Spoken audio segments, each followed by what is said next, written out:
Yo, It's yo, me, yo. Welcome, Stein. guys. We live. Whoops. Oops. Lots of behind the scenes work. If you guys only knew what actually was going on in the background, your hair would It's fall out like my receding hairline. Um, not good. I'm not streaming anywhere. All of a sudden, X crashed on me. I give up. But next week, I'm coming out of the closet to my real Facebook friends and audience. I asked a question like last week. I was like, "Hey, would anyone care like for crypto updates or like educational stuff?" And everyone was like, "Yeah, that'd be amazing." And now I feel like kind of pressured to do it. So I'm coming out of the closet on Facebook as a crypto Twitter KOL fluencer marketer next week. So stay tuned for that episode. See, it's funny. I was at Consensus back in May, and a lot of people were on Facebook and Instagram, which like I have never heard Yeah. of in the crypto space. Crypto, in my eyes, has always lived on X and or Twitter. But yeah, it's very interesting to see that you know what it is. It's a lot of the suits, a lot of the lawyers. So like when I was at Consensus, there was a lot of regulatory lawyers, fund managers, like people like the institutional people getting into crypto, and kind of like they were literally there to learn like what the hell is crypto, and Right. it was actually kind of neat because you see all these different channels, and I know you've had success streaming on LinkedIn, and that's something I would have never even thought of for crypto because the Right. crypto bros and the the serious people on LinkedIn, but it's definitely a thing, and I learned that as I went to more and more conferences, more people connected through LinkedIn. Yep. It's weird. I when I fundraised for Sedona a couple years ago, I really like doubled down. I used a cool tool called Dripify to automate a lot of my BD when we were looking for VCs and looking for other founders that might have good synergies. That's funny. The recording just started. I saw, but so I have quite a network there of crypto native marketing, different people. So I definitely need to be leveraging it. And next week we'll also get that set up too. So it's a learning process. I'm not the tech person. Mike is, and he has the hardest time explaining to me. He says a bunch of words, and then I'm just like, Mike, just be quiet, or I'm never gonna figure this out. Honestly, it's like it's tough. Especially being remote. Yeah, Someday we'll get to a point where we have a studio and everything. That'd be nice. it'd be amazing. And then we'll have like So, a location. Like, that's my thing. I'm like a tech geek. I like plugging away. Again, maybe that's the mechanic in me, right? I just like. yeah. It's funny. I like the You and your tinker. wife should come like vacation. We'll let you stay at the house and just we can get a whole tech setup going. Kids Yeah. can play. It's funny. I was actually thinking like for November at Futures conference. I'm like, do Yeah, we want to drive down there? Because I drove down to Florida like back in 2018. I I'll loved it. drive. We had a great Yeah, time, and like, but you you're know, coming from Canada. yeah, I know, but it's fun. You know what, the road trip is like an experience on its own, right? Because That's true. I'm gonna take a whole week.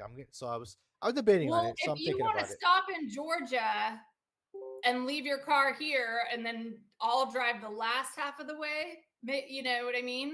Hmm. Like we could tag team it if you don't Oh want to go yeah, the whole way. yeah. Because we just have one car there, I'm gonna bring that idea up to the wife. My daughter loved the whole road trip. We stopped in like different places. We stopped when Yeah. actually we stopped at Georgia at the what do they call it, the rest center, and they had Forrest Gump and all that. It's so cool actually, and There's all the like four peaches. things in this whole state. It's lovely. Forrest Gump and Georgia is peaches. lovely. It was nice and warm. It was like it was cool because we were like right there before Florida. Um, Yeah. but yeah, so I don't have a whole lot of news, but what I do have, I'm gonna share my screen once I bring it up. Let me get my You self. have good news. Let me get You have myself some situated news. here. Yeah, it's nothing crazy. It was just see, just so the FOMC's meeting tomorrow. Let me get share screen here. Would be yes, window. This space isn't even tweeted on our main. Oh, I actually have I have a post queued up. Boom! I just posted it. I had it queued up. You know, it's so In like on X. just on Okay, from yeah, my it's just main not profile. showing up on the adoption pod page. All right. So FOMC meeting, I believe, is tomorrow. Tomorrow's the 17th. Yeah. So we have kind of a double whammy here. So we have the Bank of Canada's meeting tomorrow as well, and the FOMC. Like, everybody on X is talking about, the FOMC and, Jerome Powell cutting rates, but like nobody's talking about Canada because, again, most people, at least in my circle, are from the US. But Right. Canada's cutting is like they're going to be cutting rates too. We might have a double whammy here when Canada and Really? US cutting rates on the same day, which is weird because usually Canada has their meetings like a week or 2 weeks before, but they're both on the Right. same days and they're both like the quarterly. It's like where they talk about every like quarter they talk about the future projections where they think they're going to go, and that makes sense because they'll cut rates and then they'll say, hey, this is kind of what we're thinking we're going to cut rates, Yeah. why, where we think we're going to be in the future, yada yada yada. So I think you might get. I have a feeling in my mind because I know how crypto is. It's going to be a sell the news event, and I'll show you guys later when we break down the charts why I think Yeah, I that. want to talk about charts for sure because yeah, So I feel like I want to get risky, and I feel like you should talk me out of it. So that'll be I good. think we're gonna dump. I don't know how. I don't think it's gonna be like a crazy dump, but I think Yeah, we're again. I'll show you guys the moving averages. I've been talking about. So guys are in our Telegram. I posted a couple things about this. And I literally I'm not trading this week. I am just observing. I'm setting up my trades, putting them in patterns that I think they're like projecting what I think they're going to make, and then letting the days go by and seeing if it plays out or if I have to change my thinking. So tomorrow's going to be a pretty volatile day. So, and we had a nice pump for Bitcoin today. So I'm hoping that we just continue, honestly. But like, it's getting weird in the charts because moving averages are getting overheated. So like, yeah. my conservative side is like, okay, let's reset. Let's get ready. Have a little dump, consolidate, and I then max long to AVAX today. Is that a good? you know what though? Like honestly, out of all the altcoins, AVAX has held up pretty well. It's still stick, I know. even though Bitcoin had that little dump. Yeah, Cardano went down, Solana went down. Almost everything I had went down, and AVAX stuck around 28 to $30. It's been around there. we It's just held got a in very well. lord. There's an actual lord on the AVAX team now, like for a Oh, lord, I like saw a that. British Yeah, yeah, yeah. lord. Like I was like, I wonder if we made that connection at Summit or something. He You got always wonder how these things come he's about. officially knighted. That's so cool. Yeah, but it's just cool because like that's why they're having success, right? They are actually horizontally scaling. They have a market, not just a marketing plan, but a marketing strategy and a strategy about taking certain markets at certain times. And I think a lot of teams really miss it when they're like, well, we're just doing a global launch. And you're like, well, you have a $200,000 budget. You can't launch in enough. You have to target a few places, see where you're getting traction, and then double down in those areas. Drop up. So it's been a pleasure to watch AVAX really like build things the right way and then wait to bring all this marketing firepower and the big deal announcements and the FIFAs and the Sports Illustrated and everything else coming, and then just hiring on a bunch of the top KOLs of the space to just shout it from the rooftop. So I think it's working. Whatever it is, it's working. Absolutely, definitely. AVAX is.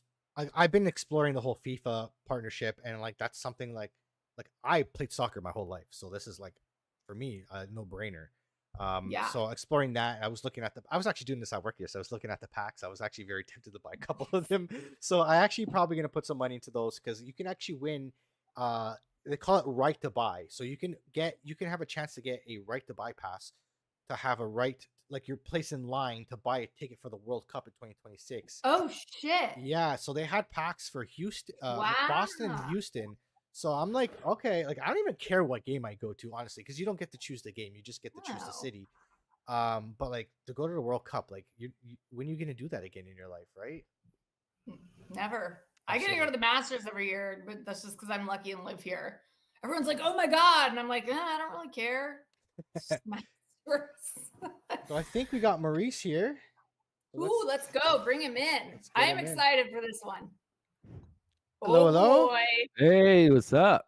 What's going on? Dude, How look are at you? your down. You're all professional coming in here. Me and you guys both look so cool, and I'm such a basic. This is my first time using the background. I've never used it before. Okay.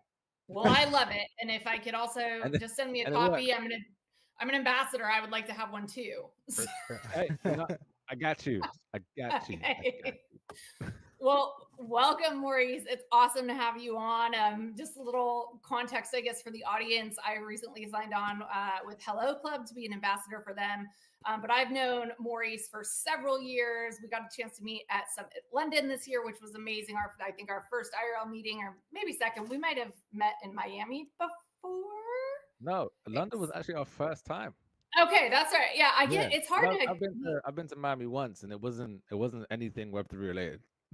Okay, well, you should come for we're gonna go for the Futures conference, so you should. Hey, make you know, I'm gonna be in ATL in October for the next 6 months. So, you know, so you guys have lots of cool stuff going on. I've been, watching your career, watching the evolution of first the Killer Whale show, season 1, and I remember feeling so like crypto has made it. We have a show that's going to be on Apple TV, right?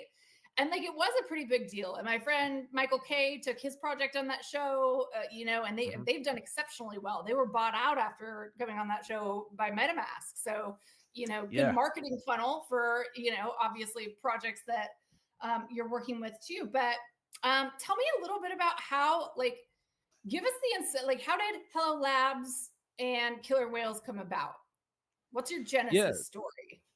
So, as in how I joined Hello Labs and Killer Whales, or how Hello Labs and Killer Whales actually became what it is today? Well, but I want to know how you came in too. I'm not trying to be rude, but just tell us about the business. I want to understand how the question was phrased. Yeah. So, the genesis of Hello Labs is actually kind of wild. So, do you guys remember Doge Dash? That sounds familiar. Was that remember the game with the dog that was bouncing around and you had to collect the coins? Yes. And everyone kept dying because everyone was terrible at the game. The game was great, but people were just like, yo, we're just getting cooked by this game, man. And people got like crazy addicted to it. So they were just going back and spending fiat to turn into crypto to pay to play the game. And then if they continue, doing levels, winning X, Y, and Z, they would occur crypto back and forth X, Y, and Z. That came about because when Sander got into crypto like 7-8 years ago, something like that, he got into crypto through network investing, X, Y, and Z, made good money with investing with the right projects. He was like an early stage investor and stuff. Hit alpha, and his buddy came up to him and said, "Hey, listen, man, I want to make something like this, the Mario of crypto." That's Paul Caslen, co-founder of Hello Labs. Yeah. They're like, "Oh, okay, cool. Well, let's knock our heads together."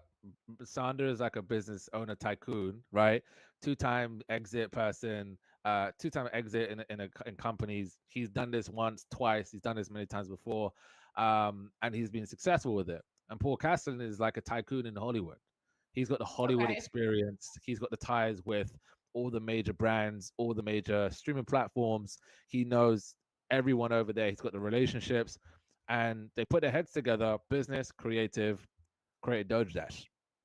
From the success of Doge Dash, I don't know how much I did in volume, but that probably did like hundreds of millions of dollars in volume, right? Isn't it so wild, some of the things we've spent our money on in crypto history? I remember Ethereum gas fees. Listen, gas fees alone, I think the total amount of gas fees I've spent probably still is more than how much I've actually spent in crypto, like buying NFTs and whatever. Like I remember buying NFTs for $30 and paying £120 gas fee. Like, what is this? This is crazy. And now all the NFTs are worth zero too, so it's like a double. Oh man, yeah, you're down you're down 5 times just from the freaking gas fee. You're just donating to the Ethereum Foundation. You don't even get a tax credit for it. No, you don't. That's a good point. We should raise that somewhere. So they made Doge Dash, became very successful. And then they said, hey, look, we want to take this further. How can we take it further? Well, we got business, we got entertainment. So why don't we bring that to Web3? And then there was birthed Hello, which would power the Killer Whales TV show. So the idea was we want to make this TV show, but we want something to also power the TV show. That's how the Hello token came about. This is why Hello powers everything. That's why the slogan is powered by Hello. So they had the relationships. They had the relationships in the traditional sense in terms of the streaming platforms, entertainment, all that kind of stuff. And then they had relationships on the other side, which is crypto, all the exchanges, relationships with different investors, relationships with people like Mariner Farr, Crypto Yep. Daily, and different individuals. And this is how they birthed Killer Whales. This is how they birthed Hello Labs. And now Killer Whales has gone to do astronomical numbers. We're talking 600 million in reach just from season 1. Season 2 is coming out 24th of September. It's going to be live on X. This is going to be even bigger reach where people are going to be able What to are you stream guys hoping for? What's your internal KPI for that? There, I think it's going to do about 5 million views. Because I remember the trailer that they did last year, or something they released last year, because I was a part of the team, not last year, sorry. I wasn't a part of the team in season 1. Okay. I was seeing season 1, the trailer, and I was like, yo, this did crazy freaking views. Because I think we've made it. Yeah. On Prime. Crypto's on Amazon Prime, it's on Apple TV. How the heck did they get a TV show? What that's who did you speak to? I know. That's how I felt. It's just like, what? I felt like we skipped 5 years ahead. Like I had no, we'd get little shout outs and make fun of NFTs on a few sitcoms, Yeah. but that was like Simpsons. I remember the Simpsons episode that was dedicated to NFTs. That was hilarious. Right? But that was that episode was so funny. But that's like the furthest we really got with it. But having a whole TV show based on crypto where people come to the show, they pitch their projects that's based in Web3, and the judges either sink or swim them. I was like, yo, this is insane. This is crazy. So I think episode 1's going to do astronomical numbers. I think episode 2 is going to carry on with that, and it's going to go down the line. We've got some marketing. We've got a lot of media behind it as well. We've got a big powerhouse. And again, it's all powered by Hello. But that's how Hello Labs, that's how Killer Whales was born and birthed. And then from the success of Killer Whales, this is where we said, okay, cool, we're gonna really, really, really blow this up even more. And this is where the idea where I joined the team last year in August, September. So I've done a year and a bit now. And the way I joined is I was already in crypto since 2017, and I had been recruited to join a VC last year as a CMO. And doing that, I was controlling over 80 to 100 different partners that we had, because our service, apart from investing, was marketing as well. We would supply free marketing to anyone we invested in. So I was managing a portfolio of over 100 different clients and doing their marketing, doing all the go-to-market strategies, doing all that kind of stuff. That sounds really easy and not stressful. Why would you ever leave that? Yeah, no, easiest job in the world. You go to sleep at 2 a.m. and then you wake up at 5 because why not? The only sense of peace that you find is in the gym because no one's messaging you and you can just shut your phone off and you just go back to the same thing, right? Boast up on like 5 cups of coffee a day. Sounds great. Yeah. And then so one of the spaces I was hosting, because I would do weekly spaces all the time, I was doing like 2-3 a week. One of the spaces I was hosting, Sander just happened to join. Now I knew of Sander. He didn't know me. I don't think he did. I knew of him, and I knew Killer Whales, I knew Hello Labs, and I was like, oh, this is Sander in the audience. So I was like, hey, yo, big shout out to Sander, Hello Labs, comes up on stage. And then we DM and stuff, and he shares like a little snippet of what's cooking in Hello Labs. And I was like, oh, okay. And then when I was transitioning out of VC, I was going through my contacts. And I was like, I don't want to just continue doing my own thing. I want to have maybe my own thing, but I want to work with the company. Why? Because I believe crypto right now is in its Silicon Valley stage, right? Early stage. And partnering with people that are experts in their field that have a full-fledged company. And when I say company, I mean a company that uses Slack, right? Which is unheard of. What's Slack? Crypto. I've never even Slack is like business professional version of Discord. I know. I Oh hate right, it. okay. You'll get some Web 2 teams coming into crypto and then they're like, oh, we use Slack. And I'm like, oh, yes. Can't we I just don't Yeah, even know what but celebrate it's Slack like like is. everyone else? it's like proper organized, right? Full blown Yeah. team, every department's filled, all that kind of stuff. And I remember when I joined the team because I was switching over, and I was like, oh wow, you guys are actually pros. Like it's not moonlighting as a company that has a ton of employees and only run by two people. They've actually got a team. And when I joined during that period, I remember this is where Sander laid it out. He said, look, we've had loads of success. We want to build this out even more. And what we want to do is we want to power everything by Hello, not just the Yeah. show, not just our gaming part, but we want to power more. And this is where the Hello Incubator was born, where we incubate only 25 projects this year. We're actually close to that 25 number as well. A few are announced. We now have the Hello Wow. Growth, which is run by Nosh, which is our K1 ambassador program, He's such a sweetheart. which is he's Shout great, out. man. Which Michaela is a part of, and shout out to Nosh. And we also have the Hello Club, which is going to be going live like really freaking soon. I'm talking imminent. And we Can have you like give alpha tons of other on stuff. that to people? Is that something you can talk about? Oh yeah, I could talk about club. I could talk about club. So we've Okay. got like so much that's just launched this year alone, and then we got the show coming in like a week or two, which is ridiculous. Next week even. Dude, You guys got So Thread Guy too. I love the Nice. yeah. whole Dragon's Den thing because that would love that show. Like literally, I have like Kevin O'Leary's book here, and I have the Wealthy Oh Barber. sweet, I nice. have the Wealthy Barber sitting over there too. Like that's my jam. So like a show in crypto now for that is like so amazing. I remember Dream come when it true. first came out. Well, well, you know what? It was funny. I was sitting on the weekend and I want to watch stuff. And I'm like, I don't want to watch Netflix. I want to watch something on crypto. So I started, looking at podcasts about crypto and stuff like that. But like, that's what I want to watch. It's what I'm interested in now because literally it's consumed me since I got into Yeah. crypto. It's and you guys know how did you get the crypto bug? And it's just like, here we go down the rabbit hole. Yeah. Yeah. Did the Solana Summer Girls steal your idea? That's why they're doing a reality TV show too. I saw that, and I'll be honest, they probably did. They probably did say, Yeah. and there's nothing wrong with like if they did, No, like it's great. the It's more actually good. coverage, the better. But I It think means that's that going to we're be, doing something right, yeah, But we've like had there's been a bachelor few level drama. people coming up with ideas to come up with shows and stuff, and I've seen different reality shows. I've seen a dating one as well. I've seen like a crypto tycoon kind of guy. They were actually doing a film. They were filming part of it in Denver early this year, East Denver. And I think the idea is someone that was like a CEO kind of position, runs his own company, X, Y, and Z, needs to find a wifey in crypto and dating all these crypto baddies. And I say that loosely because it's like you're a girl that talks about crypto, but I guarantee you don't really understand the real nitty gritty of the Right. industry. There's a And lot of that's not a Bitcoin bad thing. baddies.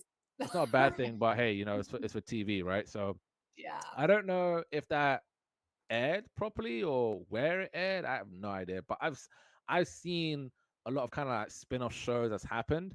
But the one thing in common that I hear all the time when it comes to shows or anything like this is anyone that's been on our show that might go to another one or do a show or do some form of production always Hmm. says the production is nowhere near what you guys did. Yeah.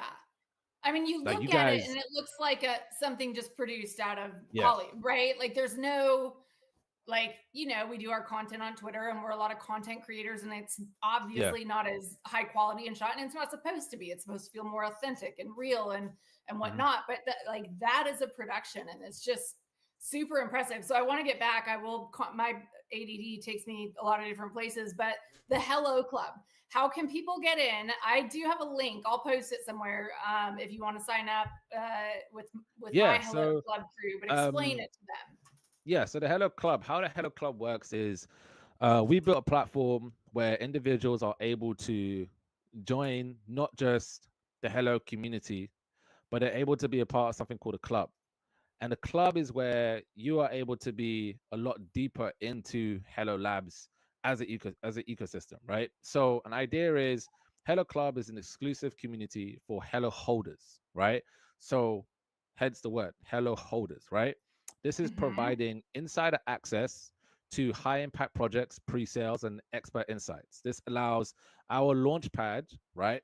Now, launchpad is coming. That's on the website. You can go see that for yourself. It's coming later on. But our launchpad and well program gives members priority access to unique investment opportunities and premium content. Now, the investment opportunities is, imagine being able to invest with the whales, right? So Mm-hmm. the whales are saying, hey, look, this is opportunity. We're going to invest. Mariner Fowler's going to invest, or Anthony Scaramucci, or whoever. You could Right. follow your own whale on their investment opportunities. You'll That's understand their crazy. risk and reward ratio as well. It won't just be, oh, I'm investing with this guys. Oh, why are you investing? Well, the track record speaks for itself, kind of thing. So Right. you can see the kind of projects they invest in. If it matches your thesis, if it matches your idea of how you want to invest, you can invest with them. And it also it also is the complete ultimate gateway for all Hello holders, unlocking exclusive access to high impact projects. Like I said, the premium pre-sales, expert insights, and this is through like various different things that people can get involved in as well. So in terms of like what's next, this is what you get access to like in a bit deeper, right? So as I said, Hello Launchpad, which is coming soon. As a Hello member, as a Hello Club member, you get access to um, investing with the whales and so on and so forth. You get free premium token drop. This is dope. Okay. So this is where you get to enjoy premium token drops from Killer Whale projects and Hello backed incubator projects, right? So Hello Okay. Incubator projects, Killer Whale projects, backed by the Hello brand. This is a reward for being part of the inner circle. So you get token drops from the projects that we are partnered with, that we are working with hand in hand. You get questing super boost as well. So your quest begins in the Hello Club. This is where you can complete weekly challenges and boost your reward pool allocation by up to 165%. You're So just your saying reward all this from allocation, memory, I can tell. It's so oh yeah, good. 100%. Yeah. Impressive. How do you- You also get the Hello Burn and Hello Trade, right? So Hello Trade, this is where we have our Hello Decks. This is where you're able to buy and sell, stake, able to lock tokens, all that kind of stuff.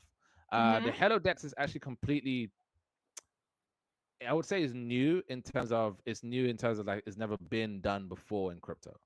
Yeah. So this is where liquidity pool owners have access to coming into the Hello Decks, making their own LP, making their own liquidity pool, and they are receiving the fees back instead of those fees going elsewhere. So let's say, for example, you did like $1 million in volume in your liquidity pool, and then out of that was like $10,000 in revenue. You get majority of that as a Yeah. liquidity pool provider, right? We're But gonna get the it's not a cocky new community in there hard because they So love oh opportunities like this. yeah, so a crypto project, a token, will come in and provide liquidity to the DEX, it could and be anyone. It could be A you. whale. Like a it creator doesn't need to coin. just be a project. It could be a creator. It could be a random degen. This gives the power back to the person creating the liquidity pool. So Okay. project, community owner, degen, yourself, random person on the street creates a liquidity pool. How you normally create it. It's on ETH, BNB base as well. We are going to be launching on other chains as well.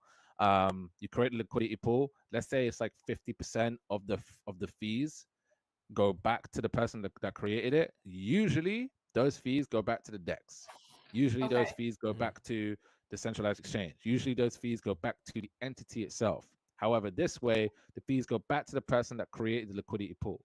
So let's say out of that 10K, it was like 5K that was generated in terms of the Mhm. volume that will go back to the person on a daily basis. That's not locked or staked somewhere. That's for them. They can go spend it, reinvest it, do whatever they want with it. Now, this gives the Okay. opportunity for, like when you said companies that come in like a token project, this is an additional income for them. Yeah. You It's like guys a have win-win. you guys have guardrails in place just to help protect against people just coming in the rug? Well, we have specific things in place that will, I guess, help Like a with that. vetting process of like who's going to be coming in for providing So liquidity. if so, how we do the vetting process is if someone wants to list with us, so list on the DEX, but also wants our marketing support. Okay. So we're in a few conversations right now with people that say, "Hey, look, we don't just want to list; we want that media support as well." Great, that's where that vetting process comes in. However, if you're just listing on the Dex to list, it's a Dex. You can list. Fair enough. There's no listing fee. You just list it Nice. however you would normally list on a normal Yeah. Dex. However, if you want to be with us and be working with us on a day-to-day, week-to-week spaces, ambassador campaigns, all that kind of stuff, interviews, marketing approach, the media access. You want access to our brand in that way? Oh yeah, 100%. You're gonna be scrutinized like crazy. We're gonna do due diligence. Yeah. And Let me that's in. great. That's how it should be, because again, like, they're coming in, leaning on you, and you guys are providing so much value uh by working with the team. And you should be scrutinized. Like, people should be able to answer hard questions when it comes to this kind of stuff, right? That way, you can vet them. People aren't just coming in just to rug everybody else. They got to be able to answer these hard questions. Oh yeah, for Saying that sure. was my plan. I was gonna come in and launch a creator coin and rug it. We don't want another pumped off Oh, fund. Dang it. One of the last things that we have with the Hello Club, which I think is really really cool. This gives that kind of, like, think back to that kind of NFT style where you have that specific NFT that gives you specific privileges. Mhm. Instead of just buying an NFT, this is where the amount of Hello that you hold puts you in certain tiers. This is why we call it a club. The Mhm. club has different tiers. In terms of the tiers, it has everything from club member. The next level is silver member, and it will give you different things. So, for example, club member, again, you get to invest in the wells, participate in quests, you get free APY on your tokens as well. You get discounted trading and tons more as well. But then silver is different, right? Silver, you get that, but you also get similar to the club, but you get with a higher ROI, and you also get higher tier rewards as well. Gold member, you get everything that you would get in silver as you would normally, but you get higher rewards. Diamond member, much higher rewards. You get invited to Hello events as well. So Hello exclusive events you're going to get invited to if you're a diamond member. And then there's the Nice. black member. Black member is again similar to diamond. You get all access pass, an all access pass to well groups, alpha investments, and way more. Now, as I said, the whale investments is where you're investing with the whales. You get to invest alongside them. The whale groups is a hand-picked group of small group of individuals that get access to like pre-seed kind of deals, Nice. You're gonna have early me at stage. I'm makeup, right? talking, Just like yeah, you slides. know, critical alpha. Like when Yeah. people talk about alpha and they say, "Oh, I got an alpha, bro," the alpha's always on a meme coin. The alpha's Yeah. always on, "Oh, I got an alpha on this really cool project. Da, da, da. Yeah. What are they doing? I That's have no idea, about but to it's pretty cool. I raise heard and they about it." have all this support Yeah, and we know and like and CEOs usually, have performed well before on previous yeah, yeah. It's a whole usually the nother token's already level of live, or investing. if the token's not live, it's a meme coin. The Yeah. alpha we're talking about is, imagine having alpha to before Aether launched, Yeah. Okay. right? A company like Aether, I knew which is about probably, Aether because I was working within the Beam ecosystem at the time and I still didn't do it. So, but that's because I don't know to trust, right? Like if yeah, I'm in a whale group and I know like people who have been there and done that yeah, before are taking this leap, I'm going to feel a lot better. Yeah. Legend copy trades Nancy Pelosi and he's up like $1 million this year. Like, and you yeah. can't do that with investing in companies in the same way, especially in the crypto world, right? Like getting No, access of to course, these yeah, early 100%. companies and opportunities. KOL rounds, I think, are dead. I've lost money on almost every single one I've ever done. They're like, oh yeah, you get in early. It was gaming though, right? Like we were getting the game KOL Gaming's deal. a tricky one, man. Gaming's a funny one because for us, especially when we're doing an incubator thing, when we're incubating projects, we are very specific on the games that we incubate. So one of the games that we have, two of the games that we have, or two of the kind of gaming style project we're working with. One is Warp, who is also in the Yep, AVAX we ecosystem, right? love Warp them. Gaming Yeah, Chain, amazing crew, amazing team. yeah, Big shout out to the team, man. I've actually known them for quite a while, and it's amazing knowing them before I even joined Hello. This is I yeah. knew them from when I was back in early days in the VC. And then the other one is Andromeda, owned by Michael, Yep, also yep, known as Tattered Lawyer, one of yep. the probably Oh the yeah. most genuine people I've met in the space, hardworking individual. And he is, I think, yeah, even till today, he's still the only person that has a company that has a Nintendo publishing license. I know. That's That's the incredible. kind of it I factor can't that we wait to look see at. what comes of that. My The day I timeline's so see messed up Mario now. in his game, I'm gonna lose it. I'm gonna flipping lose it. If I hear Yahoo, I'm like, yo, you crazy? That's happening. Yeah. Okay, Mike, what else? I don't want to hog all the questions. I have millions, but Well, now that you know me.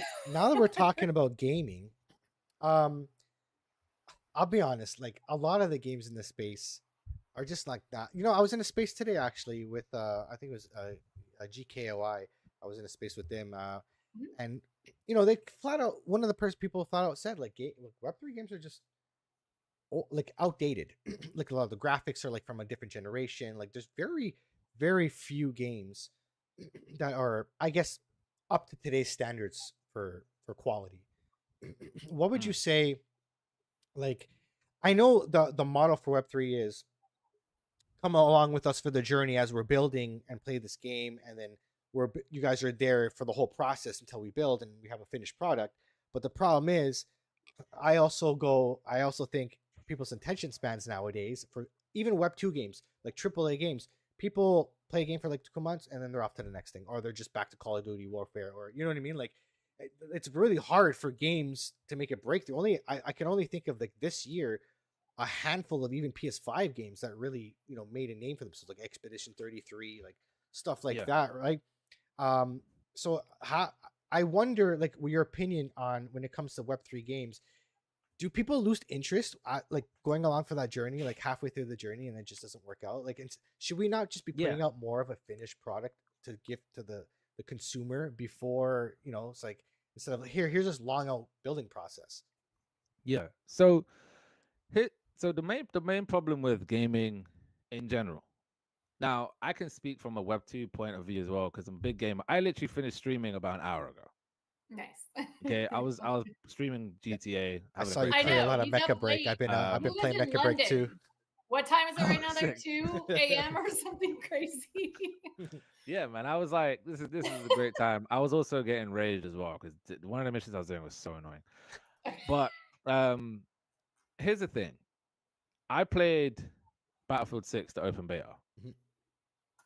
Since the open beta, I can't play another game properly.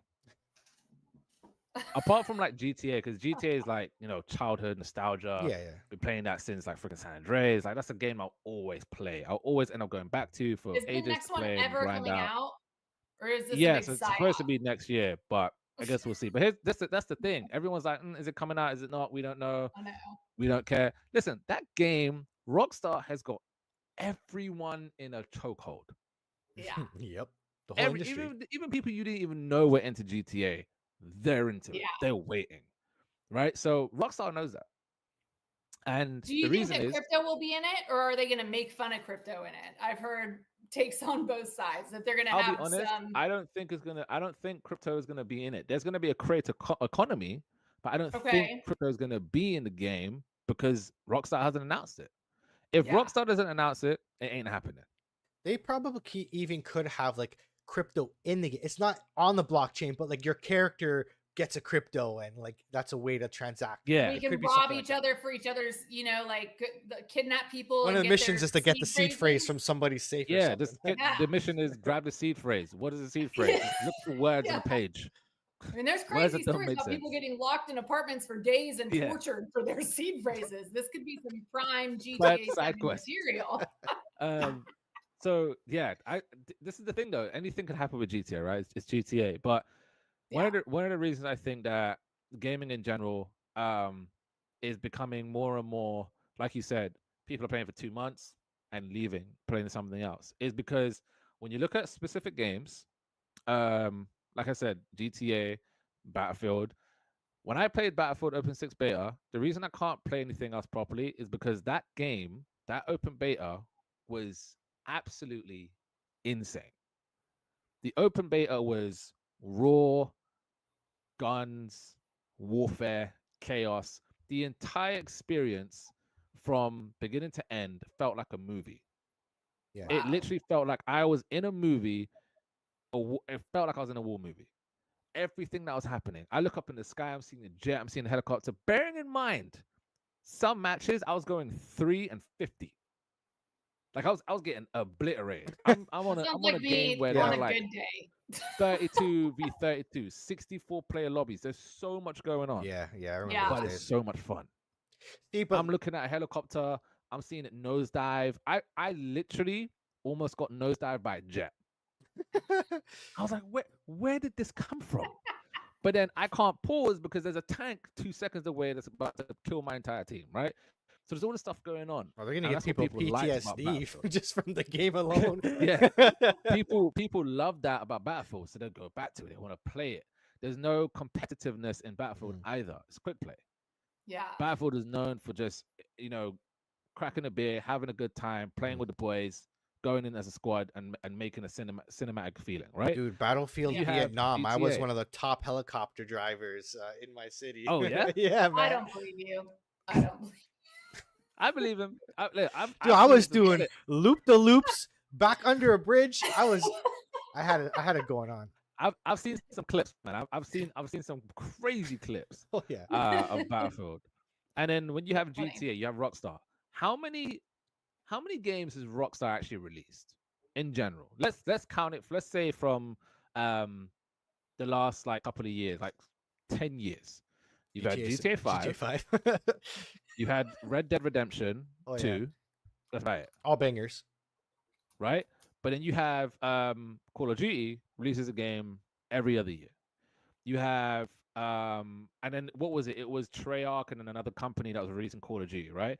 You had FIFA Yeah. releases a game every year. NBA 2K releases a game every year. There are companies that release games year in, year out, and they're building on the idea of the TikTok mentality. They're building on the idea of, hey, we're going to release this game for 2 years. We're going to spend millions of dollars in a game, release it for 2 years, put a campaign in there because people want it. We don't really care though. But we're going to Mhm. expand the multiplayer as much as possible in this 2 years because we're going to keep throwing stuff at them. We're going to keep choking them with content because we Yeah. understand they're going to get bored of the content because of Yeah. how the game is structured. They are Right. structuring games to grab money from people. That's what Call of Duty, that's what Treyarch or whoever's creating Call of Duty now, this is what 2K, Treyarch, all these companies are doing when they keep releasing games on a continuous basis that keeps getting people to go back and forth with games every 2 to 3 months.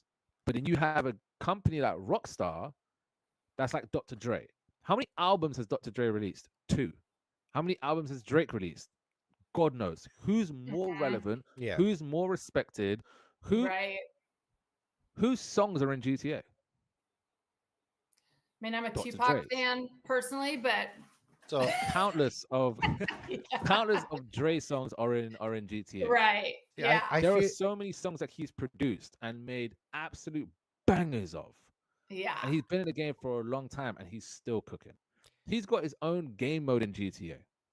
There is literally a game mode where you're supposed to take VIP people back and forth, not get them killed, protect them, all that kind of stuff. And Mhm. Dang. he's your point of He's got contact. beats by Dre. He's Yeah. he's much more, more So business like. I yeah, think in when his I approach look to at games, entertainment. I look at what companies and games are kind of like the Dr. Dre kind of era, and what Yeah. games are kind of like Drake. And the games are kind of like Drake. I might buy them, I might entertain them, but I know that I'm gonna be like, I'll leave it alone like a month because it doesn't Mhm. do Yeah. anything for me. See, that's I kind of don't where get that I'm feeling at. of, guys, let's hop on. Like let's hop on and grind the game out. Like Yeah. another one is Bungie. Look at what Bungie made up until Halo Reach. That collection up until Reach was magnificent. Reach was a freaking filler game. Mhm. That wasn't even supposed to be the main thing, and it was probably one of their best-selling games. Probably one of the best campaign games they've ever made.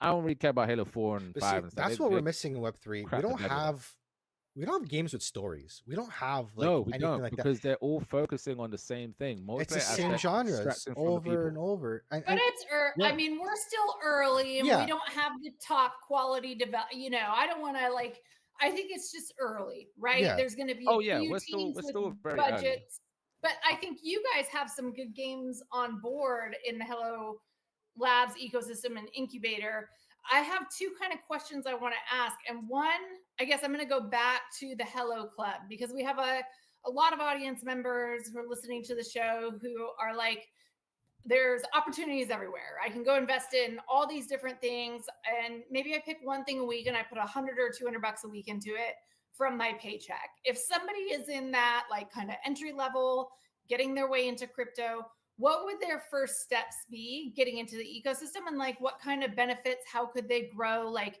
take me through that new customer journey into the Hello ecosystem. into the Hello ecosystem. Yeah. Okay. So the best way to get understanding of what Hello's doing and to become not just a Hello member, like a Hello holder, but to be here long term is one, we have spaces. Spaces are Tuesdays, Wednesdays, and Fridays. Right? We have a space on a Tuesday, Hello Club, it's literally called Hello Club space on a Tuesdays every week. We have I believe that's at 6 p.m. UK time, which is 1 p.m. Eastern. We have another space on Wednesday, which is Killer Whales Markets. Killer Whale Markets is a space where we talk everything crypto, not just Hello, everything crypto. This is where it's a lot more degen, a lot more very chill, Mm-hmm. relax, having a good time. It's a It's my space kind and of it's show. live streamed. And this is with myself. I'll be on there tomorrow. Bunny and Nathan, who is head of our social media, Nice. and it's a great time. It's an Yeah. absolute vibe. And again, I'm we definitely talk about watching everything that. crypto. We have a vibe, we have a laugh, and we go over a ton. Like I'm talking about everything from NFTs to political matters in crypto, not just random political matters. We talk about everything from e-coins down to what the banks are doing with crypto, what they're bringing in, all that kind of stuff. And then on a Mm-hmm. Friday, we have another crypto session with Shotgun, Bowser, and a few other people where I this love is hosted by Shotgun. them. Oh, Cute. Shotgun's great, man. And That's this is I where love we that talk because you about guys have almost like a series, right? Like when people come yeah, in to Web3 and they're like, there's all these different things. I mean, that's one of the most overwhelming things. But if you come into like a club where you can enter with that first $100 or $2, it's not like, because I think of the parallels between what you guys are doing in the Bored Ape Club, what they tried to achieve with their IRL experience, but the cost of entry and participation and ApeCoin just came at the wrong time and there wasn't utility for it and they didn't have a plan for it. oh, if it was to come now, I think it that'd been great. But Mhm. it's a Yeah, timing thing, right? It's it happened, and really is. hopefully So they poor continue. luck, I but think they're gonna continue cooking. I think they're gonna turn it around and do some great stuff. I think they're doing. My Um, friend Jack is pretty involved in the other side and what they're doing there, and he's showed us some stuff. yeah. It's looking really good, but as far as like an entry Another level ecosystem for new crypto people, you're not entering in and getting some ApeCoin and then having a bunch of people around you that are going to help and support you with spaces and yeah. educational content and investment opportunities. So like, is that kind of your Another thing target that we do market, have is like we newer? yeah we do have a lot of education as well. So we have education on a Monday, Thursday, and a Friday. These are hosted Mm-hmm. by myself, Nathan, and Nosh. These are live streams again that are on the market. This is where we don't talk about we talk about anything in the market that we're analyzing and potentially taking trades on. Yeah, Nice. So I've education is done so important for mass it's key. adoption. It's our it's Yeah, as content creators. I feel like it's our duty because like we want this. We're all on the same team here. I know everybody has bickering here and there, but like we're all on the same team. We're all trying to bring more people into the space because we've seen where the future is going, and it's our duty to teach people and help them get into these platforms and understanding what they're investing in, and then You having sound exactly like a cult leader. well, yeah, You're nailing it. there you go. Absolutely. Right. But hey, this is the future. And if you, to be honest, the future of finance is on the blockchain. And, Yeah. if you yeah, don't learn about it, unfortunately, you're going to get left behind. And, I really sympathize for those people because, like, I'm a mechanic. I still work full time. I know people that are working hard at their jobs and they're going to get left behind because they don't understand the mechanisms of inflation and all this. And, yeah. No, if they don't have the if you're faintest saving clue. your money, you're gonna get screwed, and then you get to retirement, and like I'm so depressed because I can't retire now, and that's just Yeah. why you have to learn this stuff, and we got to do our part to push it out to the people. The main thing I would say, the main thing, is whether you invest in Hello or another token doesn't really matter. But if you use Hello in this example, if you were to invest, don't just put like $100 and then leave it. You would want to do something called dollar cost average. This is where you Yep. invest, weekly, bi-weekly, monthly, at whatever amount you want, at whatever rate you want, and as frequently as you want. The reason you do this is it pulls all your emotions out gradually from the token, and it makes you way more logical. This allows you to understand the spaces a lot more. You got emotionally attached to your investment because whether the market goes up or down, you're investing anyway. And this goes for any pair you're going into. The reason you dollar cost average is because as you're dollar cost averaging, as you're DCAing, as you're investing on a weekly, bi-weekly, whatever time frame you guys set, you are doing research. That research is spaces, that research is talking to people, that research is videos, that research is joining community events and understanding the ecosystem a lot more, asking questions to people on the spaces, all that kind of stuff. This allows you to understand really what's going on in crypto in that particular ecosystem, and that takes you from someone that is just holding a token and invested randomly and hoping for a big win Passively. to someone that potentially becomes a long-term holder and eventually even maybe a whale as well, depending Right. on the price you get in, how much you're investing, all that kind of stuff. And building um status within yeah, ecosystems. We don't have that well, yeah, same kind of, the NFT craze, right? Like people built careers as being a part of these ecosystems and through that mutual support. So I think Hello Club is an interesting kind of iteration of that. It's not like a meme coin, it's not a pump and dump. There's a business and there's entertainment and there's things that lots of different people will like, right? It's not just only for people who want, television and entertainment. There's also incubators, yeah, investment opportunities. So kind of something for everyone. But we have about 5 minutes left with you. And I do want to get some more details on what you guys are doing around the incubation programs, because I know there's a lot of teams okay, in the space looking for, for partners to help them go to market. It seems like my DMs are full. I can't yeah, take anymore at this point, so I think people are running out of marketers to call. And incubators can be a great solution for teams, especially if they have some internal marketing hires that are pretty strong. So how yeah. does that work? So the incubation, how it works is we supply media marketing to those that we incubate. We take them through a process.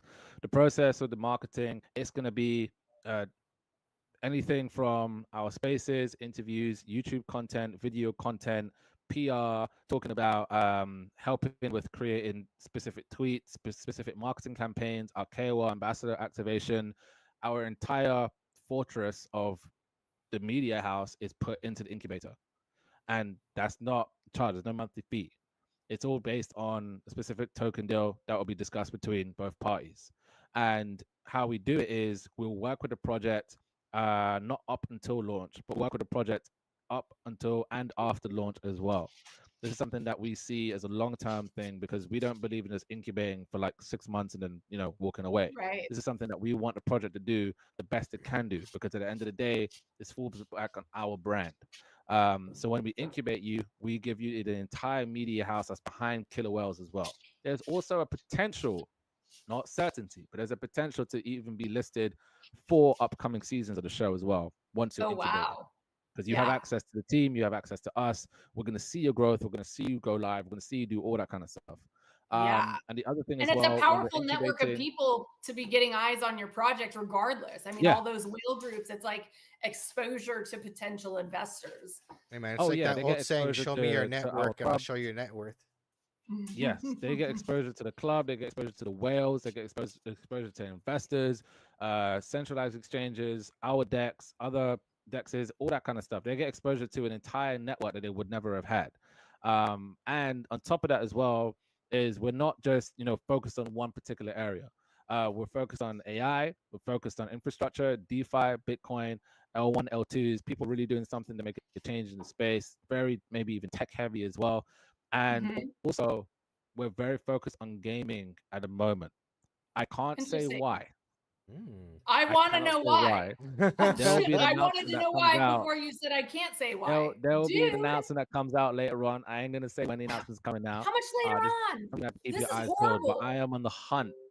Me personally, I'm on the hunt for gaming projects that want to be on chain, gaming projects that want to have a Okay. full-fledged army behind them, when it comes to gaming, building out a real good game, not just some Okay. random extraction shooter Yes. that everyone's making a copy of. At Yeah. least one that has an They idea, did like that Shadow has Mine. That something that was they can fun. show. Look, I like extraction shooters. I think they're great, but not every damn game needs to create one. But Yeah, you know what it 100%. is for me? It's like I It's love it's shooters, but I insane. also like other games. And I can't just always play like I love off the grid. Like I played off the grid like a lot, but like I like it too. I'm terrible I at it. want to play It's something great though. else, right? Like I always go back to like League of Legends because I like that kind of game. Like I want a variety of genres in the space, and I Mhm. know we're gonna get there. I know we're early, but I'm just like I want it now. Like I want to play a good game now. Like you know what I mean? Like, and for me, Yeah. the next thing I would love to see a really good MMORPG with a good story. Like you got AI now, you can do all your voice acting. So Mhm. Yeah. Well, Yeah. I'm gonna No, clip that bit for up that you're looking for games, and I'm gonna put that out as a tweet just to cat call whoever might be, in my LinkedIn No, network for and real. Like I'm on being dead X. serious. It could be if they want to build on, and if they're also open to building on other chains as well, definitely want to speak to them. Awesome. I'm looking for them, and we're looking to work with them directly as well. Um, and we're excited about that. Like when that announcement comes out as to why we're looking into gaming a lot more, people are gonna, yeah, it's gonna turn a lot of heads. So if they get in contact with me Man, now, they have an opportunity of being it's a included good time. in that arena. Yeah. Yeah, being early helps. let's go. The last question I have for you is a stupid funny one. I just want to know can you tell us like one of the funniest moments from season 2 of Killer Whales, or like the best, like Ooh. funny, shocking, like what happened while y'all were filming that? Because I know so many Ashley's on there, TG, like everybody. I want to know like how crazy was it?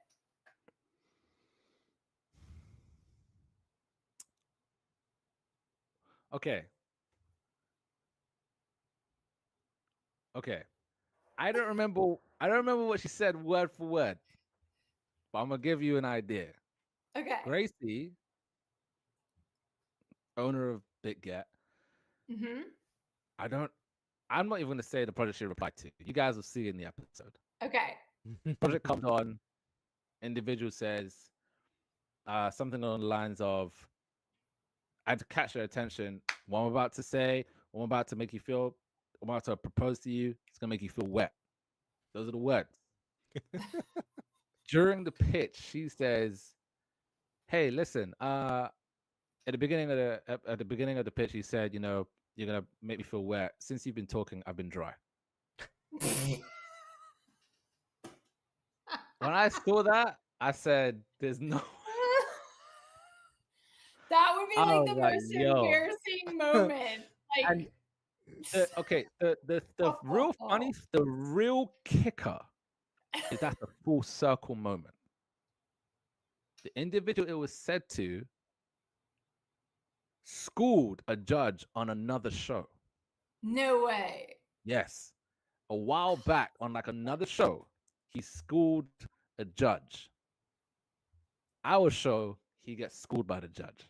Dang. I When love I it. saw that, I said, Who "Yo, I has the need to better make an edit. judges? Yeah, I need to make an Okay. edit of this." But Yeah. this what I will say is this season 2, there's a lot of moments that's funny, drama, a lot of stuff happening, a lot of good moments that happen in the show, swim, sinks, all that kind of stuff, and it's a lot more raw. It's a lot more.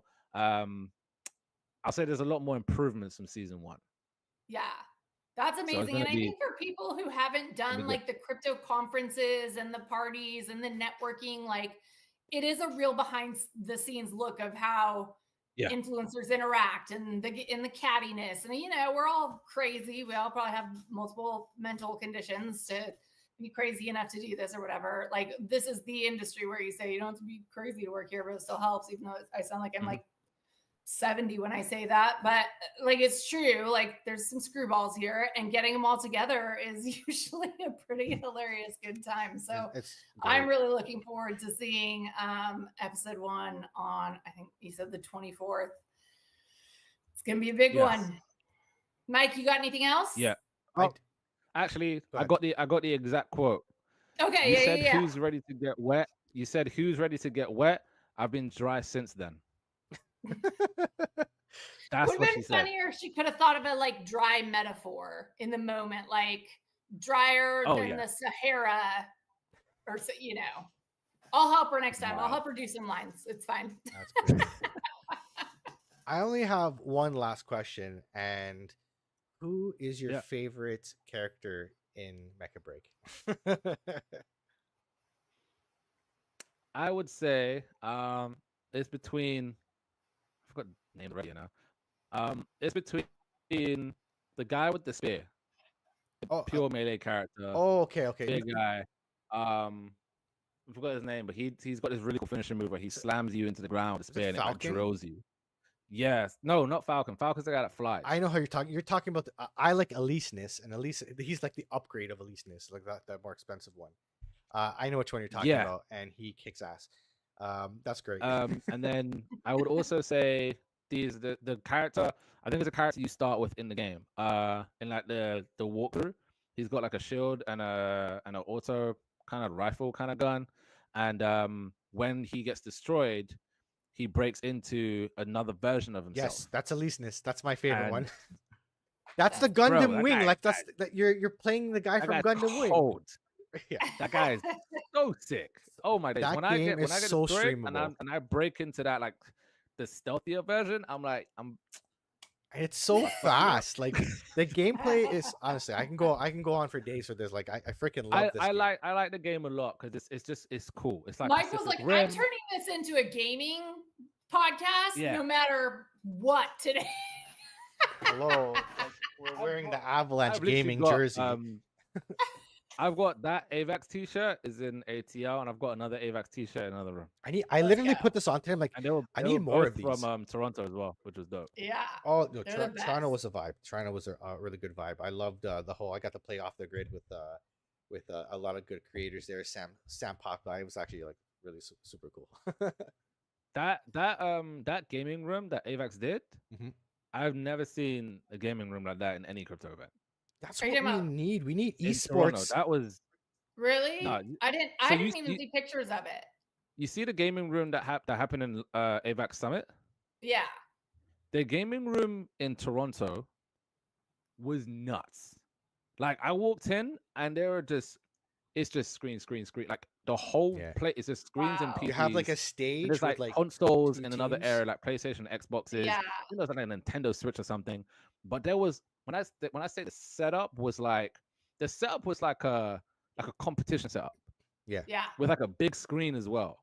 And Yeah. I was like, this is crazy. When we And I did could play that anything. Shatterline event in Vegas and it was all on the big screen and we were playing on stage like that. I saw that on Twitter. That looked was dope. really fun. That was my That looked kids cool. still don't think I'm cool. And I've literally played in a professional gaming tournament. Like what do I have to do to impress you guys? But yeah, I thought, Summit was maybe par for the course, like less gamers. It's a more, overall ecosystem focused Yeah. conference. So that made sense. It was very elegant, and on theme. And I think they Elegant. really That's nailed an that. But understatement. Where it was hosted was elegant. Like I walked felt in like and a was I princess ain't never seen this every part of the UK day. before. Just frolicking around the castle. Literally, I was like, I've never seen this part of the UK before. AVAX does it better than anybody. Solana gets all the attention because they do like crazy stuff, but like I feel like the AVAX, like we get like yachts and like tickets to football games and like Yeah. I mean they really take care of their ambassadors and you guys really take care of your ambassadors too, and that's something I appreciate. And on that note, Hello Labs has donated a prize for us today. $200 in Hello tokens. So retweet this space on X and you will have a chance to win. We're going to go through all the retweets after the show and we will announce that. Super gracious of you guys welcoming some of you to the Appreciate Hello that. Club right off the bat. Oh, I also, the $200 is going to be split between 4. So it's $50 each. Okay. There'll be 4 winners. Amazing. So 4 we'll have 4 winners people for that. winning it. We just want to give more people opportunity. Absolutely. Yeah. I love it. Make sure you use my link to sign up. Yeah, don't use mine. Use Michaela's Wink. link. Any last alpha you want to leave us with, or any last kind of Any final last thoughts? alpha, I would say watch out for announcements surrounding Korea Blockchain Week, and Token 2049 Singapore. The teams are going to be there at Okay. both events. I will be there for Korea. We got the teams coming over as well for Singapore. I'm telling you now, keep an eye out on the announcements. There are going to Okay. be some British announcements. I'm not saying to Well, go buy hello. I'm as just soon as this is saying over, I'm watch going to me out. start harassing Nosh to sponsor me again. I trolled him a little bit earlier. He's like, "Are you going?" I was like, "Yeah, if you pay for me, dude. Just give me a hotel. I think I have a lot of flight credits." I'm excited to see what you guys do there, though. It's It's really like cool. It's going to every be a lot of kind fun. of event, everything that you guys have done has just been really top notch, and it's amazing to be a part of your ecosystem. Really grateful to be an ambassador for you guys, and grateful for you coming on and sharing a little bit more about the Hello ecosystem and the upcoming show. No, for sure. I'm Anytime, psyched for the anytime. show. I can't. It's the 24th. This It's was vibes. launching. Thanks for having me. This was really cool. Awesome. All right. Well, let's say goodbye to Maurice, and then we're going to get to some charts. Oh, man, have a Have a good good one. one, Maurice. Thank Thank you. you again. Later. Tell me what to buy, Mike. All right. Is my AVAX long okay? I check it. Well, let's take a look over here. Let me just share my screen. Boom, boom, and boom. All right, so let's go to the charts. All right, guys, the charts are brought to you by Enclave Markets. If you're not trading on EdgeBot, I don't know what the hell you're doing. Because you can Something wrong with trade you. no exactly. Like there's no KYC. You can trade right from your phone, which like I don't know. I don't know if for you guys, but Telegram. some people don't even have a computer. Some people just use their phone, and being able to Yeah. take care of like your finance from your phone is like such an empowering thing. Because like after using crypto and going back to like a traditional bank, like I'm dying inside waiting in Yeah. that line for that. And now they only have like one teller. They don't have like multiple tellers anymore. It's like one teller. Yep. So you're waiting like 20 minutes just to deposit some freaking money. It's terrible. It's terrible. Not So doing it. use Ever the again. EdgeBot. You can buy whatever AVAX coin on there with the spot, and you can trade so many perps. They even have commodity trading now. You can trade oil futures on there. Oh, shit. Yeah, I saw that last week. They announced it, and I'm like, that is so cool because I missed that one. That even is if you're a cool. traditional investor, you can get commodity The trading on future there. is just gambling on everything. Yeah, well, Like trading is you not know? gambling unless we have technical analysis to give us an edge. I'm not sure. I like to think of it as imagine playing poker and one card in everybody's hand, right? So that's technical analysis. It gives you a leg But up. imagine playing poker with a group and you're so unpredictable and don't do anything that they expect you to do. So Distraction it just throws noodle. their game off so bad. I want a Texas No Limit Hold'em event in Philly with that exact same strategy. Okay, I want to see you at like a high stakes like Poker Stars event and just go out there with your. I want to see. I played poker with Matt Bartlett from Van Eck. Shout out Van Eck for the hat. How'd that go? I was the first out in the round. Okay, I thought you were gonna tell me you were doing well. I was like, No. Okay. I was like expecting to do well. I was expecting to get lucky again, just like the universe is on my side kind of thing. Look at me, I'm going to show up all these guys at the table. And it was just a real quick. Well, part of it was the pressure. They said you only had 20 minutes, like, because it was like a round robin, like eliminating people. So whoever was in the lead after 20 minutes. So I made much more Was this kind of Hold'em? reckless, Yeah. Well, 20 minutes, you have no choice but to be super aggressive. Super aggressive. Yeah. So, and I tried to do some bluffs and I don't think I got to work on my bluffing skills. You got to get darker sunglasses. Yeah. You have a whole poker getup. So, last week, amazing week for trading. If you guys were in the Telegram, I dropped trades. We won 8 trades in a row. And the lowest trade that I won was like 36%. So if you guys took those trades, congratulations. You killed it. This week, things I didn't really want to trade too much because we were overheated. I was trading a lot of those trades that I put out there were for the daily trades on the daily chart, and the daily stochastic RSI and a lot of things are starting to come down, and they did after the weekend into early this week. So now we got to wait for our next setups. Now this is where we look at the charts, we pay attention, we put our patterns out, and we wait a couple days to see if it starts playing out. So what I put here for Bitcoin Well, was plus the news tomorrow. I mean, that's going to throw like, yes. Well, that's the thing. I truly think it's going to be a sell the news event, and I say okay, this because I already see the stochastic RSI and a lot of coins coming down. And okay. I feel like crypto's like this. If everybody's like, "Oh my God, cutting rates finally, it's gonna Oh, go," and then they're gonna be like, "No, no, no." you're right. But the one time I do the opposite, it's going to fly, Mike. And So to be honest, it could pump tomorrow, but first it'll dump. I Like it could know. dump. So you have longs and shorts. Everybody goes long and short, and so on the order Yeah. book, they're gonna see liquidations, up here and down here.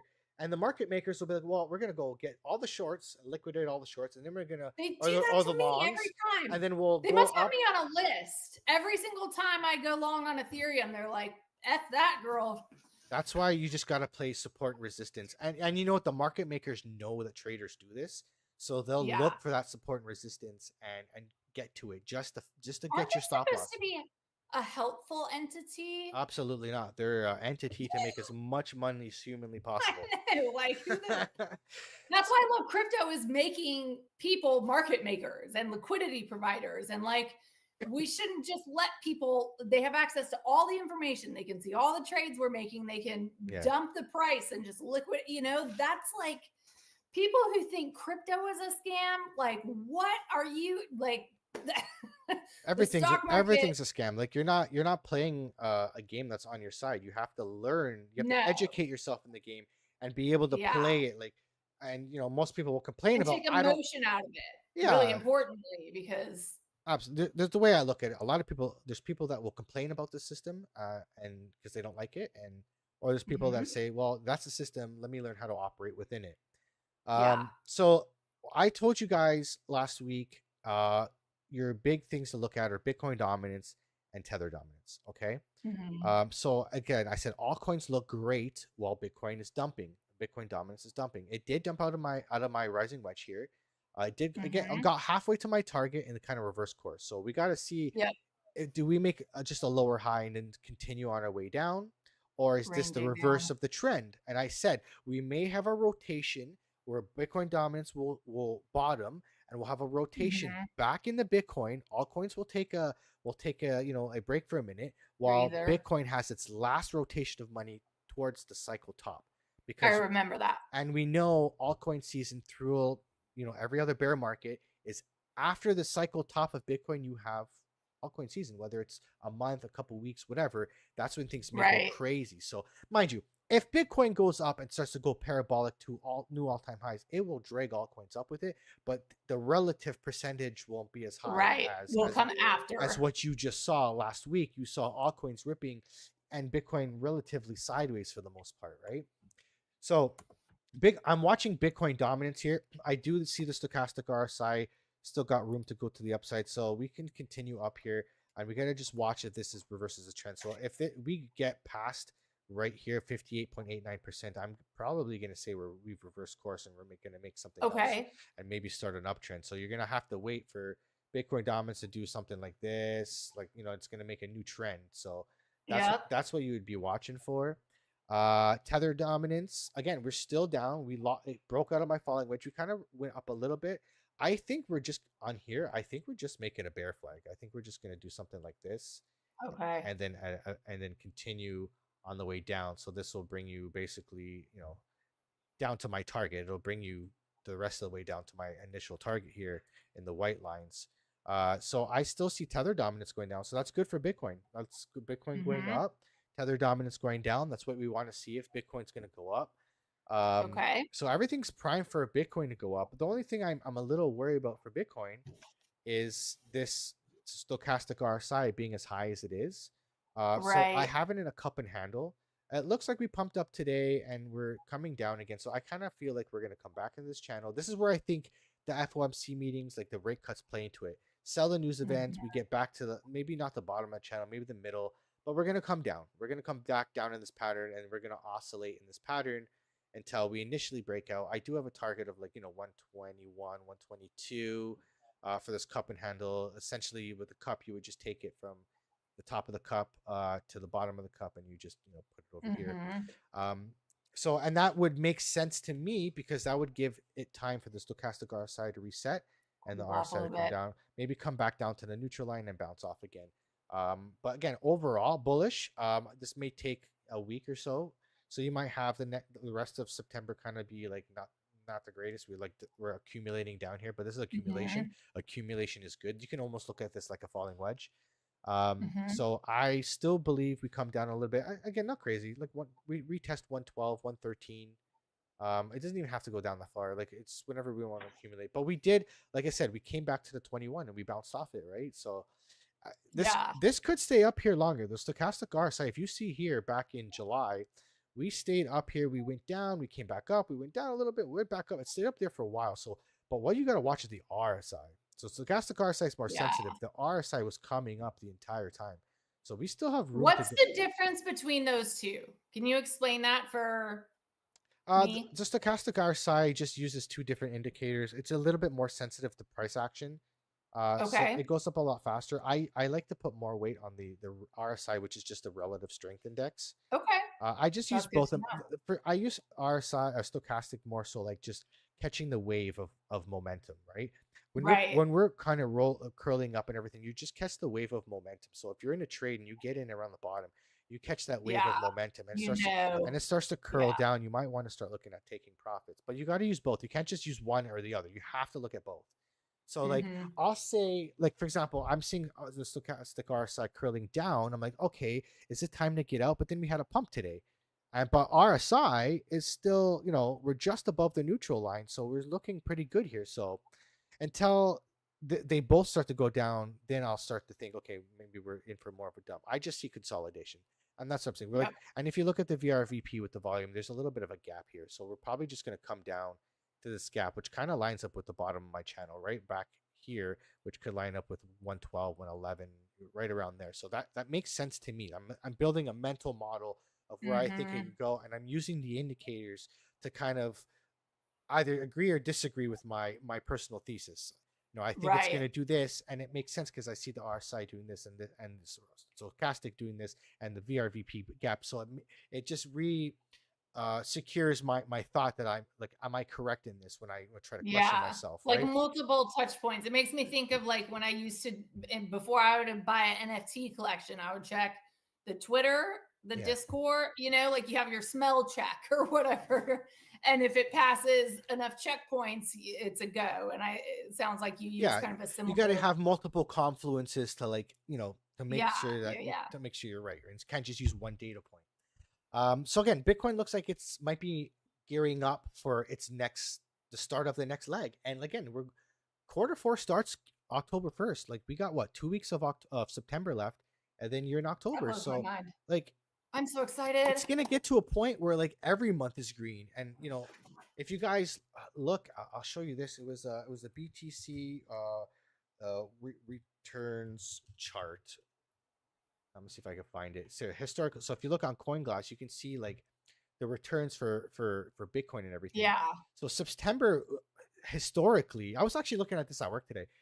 So historically, September is usually not great, but I Hmm. looked. I'm like, you know what? September is usually not great, but so far this September we're in the green.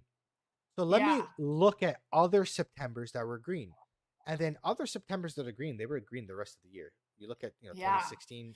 Do you think it's because consumers spend so much and then businesses and individuals become cash heavy and they throw it in markets Are you talking about for like when it comes to liquidity in the system? for the holiday? I mean, there's just generally much more consumer spending and Oh, travel and well, I think it's a lot to do with the the end of economy summer. pumps.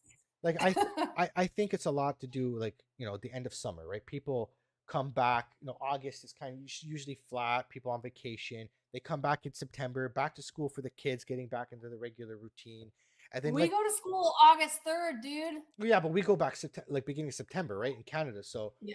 but again, it's still getting into that routine, and they say people don't really come back like September 21st or whatever, and it makes sense. Right. Even the government in Canada, we just came back to Parliament. Like Parliament You guys are was so on summer lazy break, up there.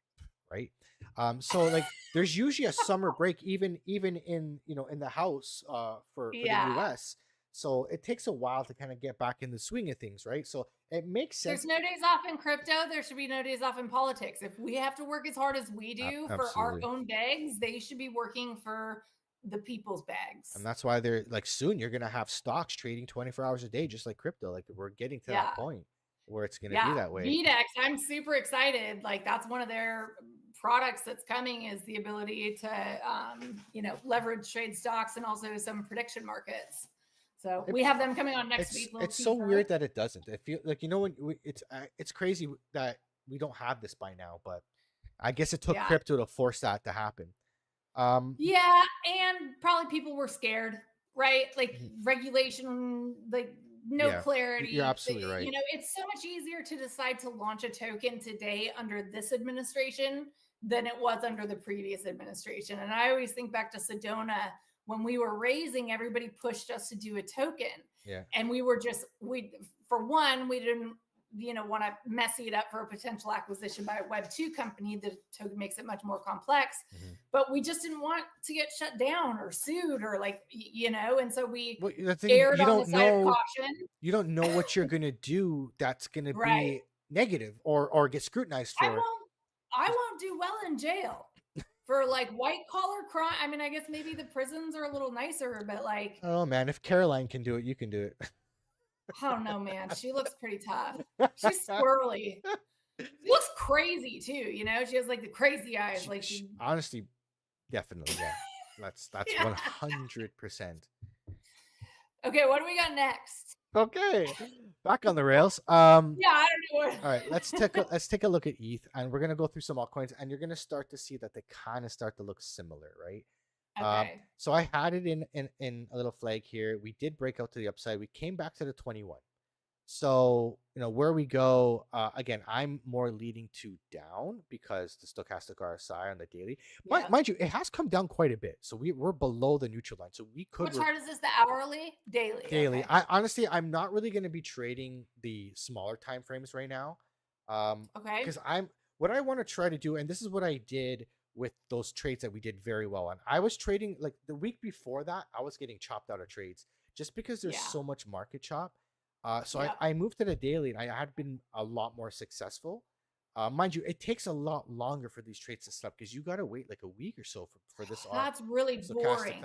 You're right. You're absolutely. I want to buy something and within 24 hours, 100x. You know what? And you can do that if you trade smaller time frames, but you have to understand that you have to be in and out. Like if you're gonna get into a perpetual trade with leverage, like catch a move on an hourly chart, you catch a wave and you get out. Because if you're in and that was the problem. That's how I've been stacking my DeFi app points. 18K in the last 2 days. Boom. Yeah, we're killing it. We got the 50. And you know what? We got the 50 with some wiggle room. Because before we were like 50 down. And we're close to like 49, 48. Like top 40 is within sight. And I'm just gonna keep perpetually perpetually. That's all, folks. Is it though? Is it? So where we go for Ethereum is a whole nother thing here. So you can kind of almost put it in another falling wedge here, like another one of these here. We're consolidating down. If we break out, we can just continue all the way, back up to my target eventually. So we're looking at $4,900, $4,800. Again, some of the altcoins do look strong. Like we haven't seen huge dumps. As long as Bitcoin doesn't have a huge dump, then the altcoins are going to stay strong. Because it hasn't been violent this last week. It hasn't felt like at all. No. I've been able to because I do things and then I don't set stop losses and I forget and I'll go back and look 6 hours later and be liquidated. But that hasn't been happening to me this week, which is nice. Well, hopefully you've been following my calls and then. Well, yeah, I've done good on those, but then I do forget about them after I make the trade. That's the thing. So I forget to make an exit. That's the thing I learned the hard way is, and because there's nobody that really teaches you that kind of stuff. Like, I'm in a trading group and I've learned how to trade and I learned the system and I have other traders that I talk with, but it's really hard to understand. Like when you're in a trade, to understand if I'm trading the hourly chart, what's a typical length that I'm in a trade for? Like, what's too long? What should I be waiting for? You know what I mean? So that's what I learned the hard way by getting chopped out. And this is why I practice proper risk management. I only lose 1% of my portfolio per trade. So that's why I do better for like a reference for the audience. I'm down 5,000 in perpetuals in the last probably month. And I'm probably up like 6 or 7K on Toshi Bet at this point. So that's what I'm saying. Like for That's the me, when I balance. just approach it like gambling and it's instant result, like I get pretty lucky, but like I'm so ADD and forget that I, and I have wallets on 3 different computers and phones, and Absolutely. it's a mess. The thing is, if you have the money to do that, but if you're starting out and you don't have a lot of Oh money yeah, to play with, you this is the thing. If you have some extra money and you want to YOLO, you can go out on that risk curve and you can make a lot of money. Absolutely. yeah, The potential in crypto to make a lot of money is there. But if you don't have a whole lot of money, and if, say, for example, you have $500 to play with, and if you lose that yeah, $500, it's going to take you a long time to get back there, then you want to yep, practice proper risk management and only take trades that you know you're more likely to win or not. This is why I only trade like certain patterns that I know are more likely to win than not, and hmm, certain indicators to get in and trade at a certain time, and then also understanding the market you're in. You're in a bull market. This is why I looked at Bitcoin right, dominance and Tether dominance. If Bitcoin dominance is going down and Tether dominance is going down, then I know my trade for Bitcoin is most likely going to be successful. If it's in a right, pattern that should do this, it'll most likely do that. So that's the way I look at it. Like again, yes, risk is good. You got to know when to take risk, and yeah, that's all technical analysis there's always risk in investing, and using technical analysis gives you a leg up to understand when to take risk. And you can take small trades. Like if you want to take risk hmm, in, like, a coin that you think is going to do like a 50x, you can take a small trade, a small position, or even use higher leverage, to that way you have to put less money into the trade. So if you do get liquidates, right, say for example you put $5 in but you use like 50x leverage, right? Now you're trading with, like, I don't know, $500. right. So that's kind of the idea. You can do that. Mind you, you're going to get liquidated a hell of a lot faster in any sort of movement in the market. This is why you got to dial that leverage back, because you can let Yeah. the trade breathe, let it wiggle, because the market makers are hunting people that are using those high leverage. How do we fix that? Like, do dark pools and some of these other, like, I There's mean, is no there? there's no fix for it, because it's just how it is, and a lot of these things are programmed with bots now. So the only way to Oh, do it is to give your trades room to breathe, practice, proper risk management. And if you're winning small trades over time and you continue to do it, and you win 100 trades, like, you're gonna, it's building wealth over time. It's the old school Warren Buffett method, right? To protect capital, right. and over time you're gonna make more and more capital. But again, that's my risk profile. I'm a conservative investor. I like to protect my Yep. capital as much as possible. If that's not for you, then you do what you got to do and you YOLO, I and am a that's totally fine. degenerate investor and I lose on almost everything, but then I will just get these insane wins that make up for all of it. And I'll be honest with you, I look at some of your trades, like the same calls. I'm like, man, she up like $500. Damn, I should have put more money in this. Because like my trading portfolio is like, what, $1,500. It's small, so 10% of my Yeah. portfolio is $15. So I'm putting $15 in a trade. I win maybe, $20, and even when I make Yeah. 15, I'll take it out because I made 100% profit. Like, you know what I mean? I I'm think of so a dude, percentage thing. my risk tolerance. So like I like to play the mines on Toshi Bet, and most people play them like on $1 or $2. I'm like, I do 2 tiles and like $80 bets. I'll be honest with you. I've watched you gamble, and you have a way better system, because you'll trade and you'll play with house money. Like Yeah. you got a way better system than you are I'm on so your charts here. free, like from it's just like it's play money, it's whatever happens, happens. And I think when you have that attitude, like that's one of my life principles. Like the less you try to Mhm. control and manipulate the situations around you and just flow with life or whatever, you know. I don't But want you to know get what? all weird You do the spiritual same on thing that you. I do. Like if I go to a casino, for example, I'll go with like $100 cash in my hand. Yeah. When it's gone, it's gone. But like, Yeah. then all of a sudden, say I make $100, I'll take my $100 back and I'll just play with house money, Yeah. right? Exactly. And you're doing I the don't same I thing. don't go to a casino to win. That's actually responsible gambling. Yeah. If I might win $1,500 and not take it out and then just lose it all immediately within the next hour, and I won't take any of it out. But I Absolutely. have a lot of Toshi Gold, and that airdrop is going to be fire. And it's all going straight to DeFi app, and I'm going to pump our faction. The cock is gonna be the top cock in the arena. The cock is going to be on top. That's right. No longer affiliated with Cock Media, but we do love the cocky in you guys. So We love we'll cocking a put the coin. cock on top. All right, so Ethereum, we're gonna see if we have a bounce. We do. The daily candle is starting green for Ethereum, so hopefully a bounce is on the horizon, and that would be a bounce off the 21-day moving average, which is really good. But again, I will refer back to what I've said multiple times before. When the moving averages start to separate, and you can make a big circle in them. Usually spell some sort of correction. And Okay. that happens multiple times over and over and over. So I should short it right now? No, I don't like shorting in a bull market because you're more like you have to understand like you want to trade into strength, and you're not Yeah. shorting a bull market is you're not at your strength right now. You know what I mean? So more often than not, you'll lose a short because we're in a bull market. You're trading against the overall trend of the market. When the trend breaks, go nuts short, and you go here and you press Control I or no, so is it Alt I? Press Alt I and you invert the chart and you can trade it just like a bull market. Huh.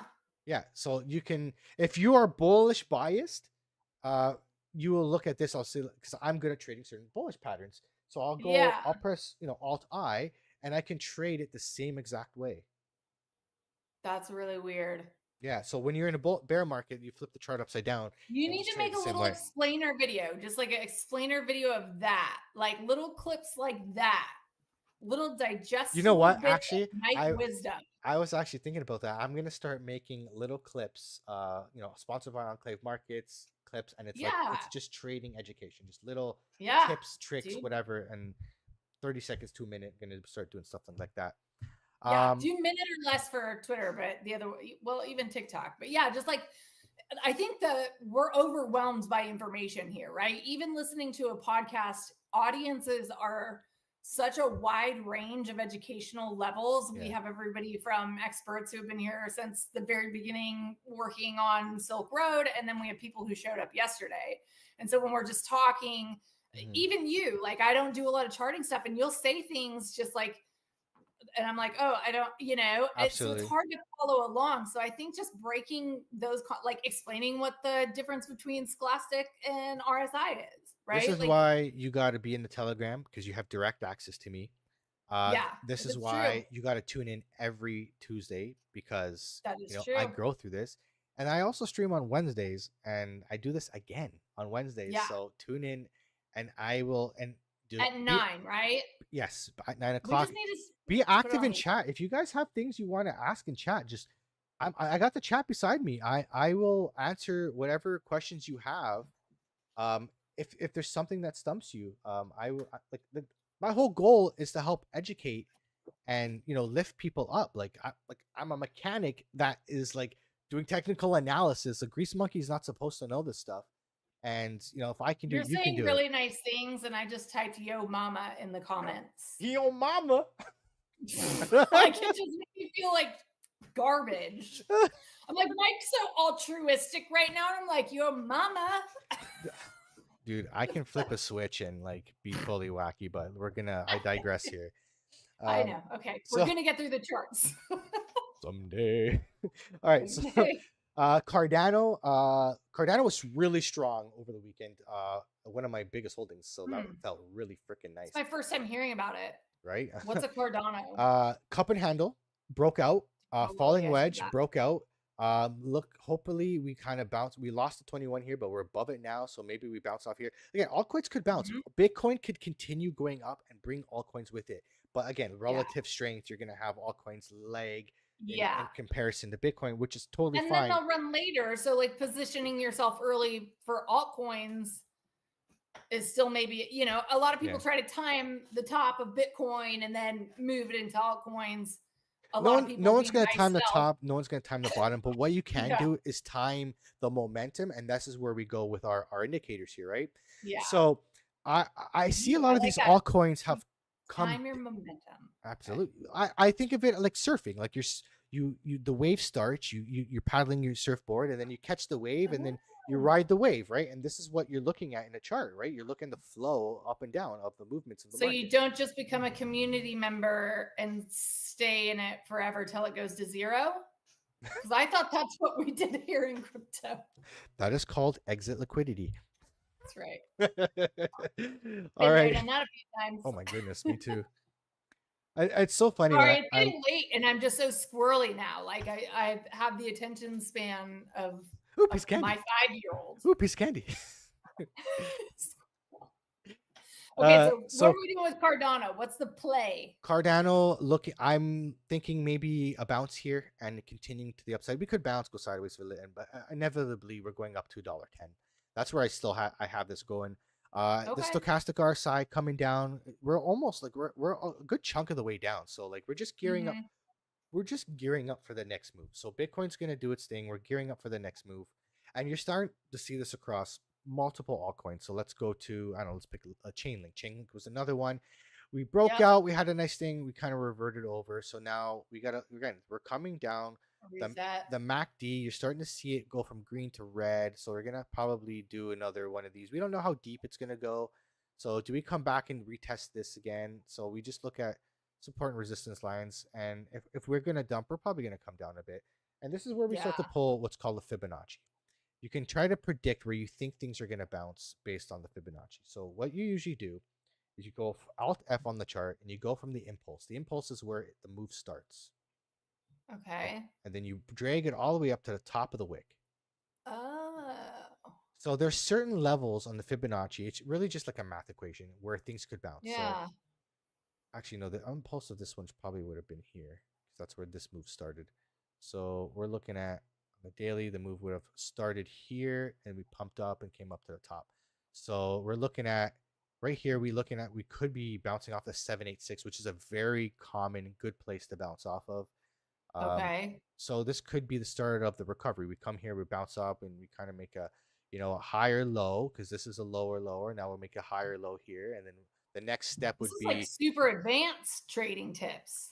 absolutely. This is what we're here for. So if this is a bounce, this will make a higher low, and then the next step Mhm. would be breaking this high. If we break this high, then the uptrend is continuing.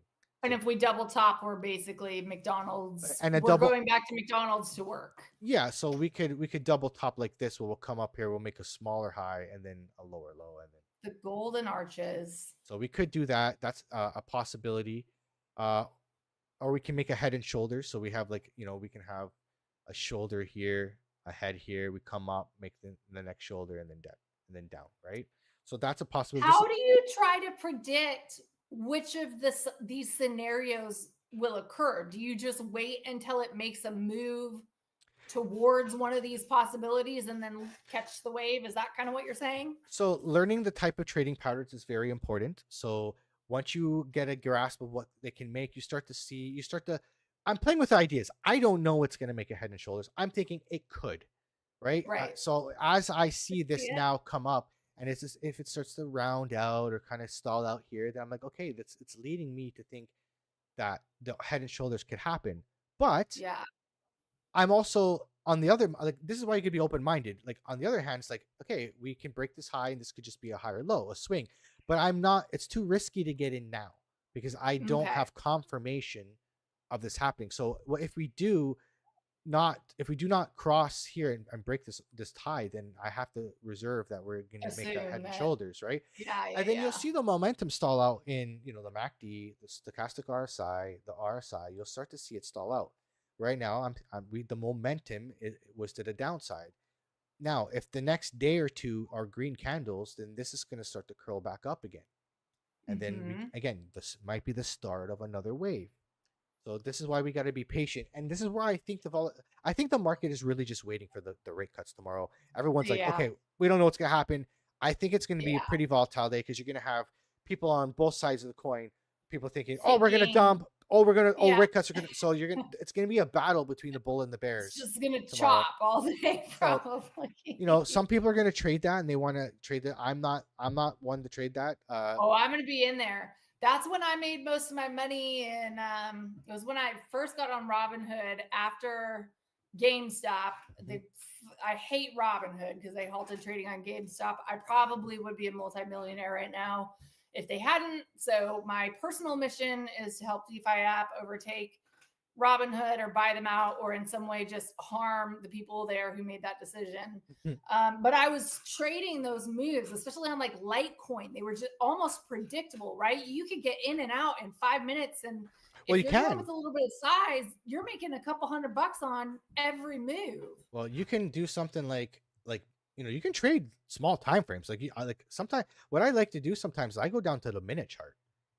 Yeah. And if there's certain things like I've showed you guys the model before about the 200-day moving average and the 21-day, and you see here time and time again when the 21 touches the 200-day moving average, you usually have a pretty nice pump, right? And you Yeah. can start a move Yeah. like if you and you can just keep going back in the charts and look at this every time that this happens.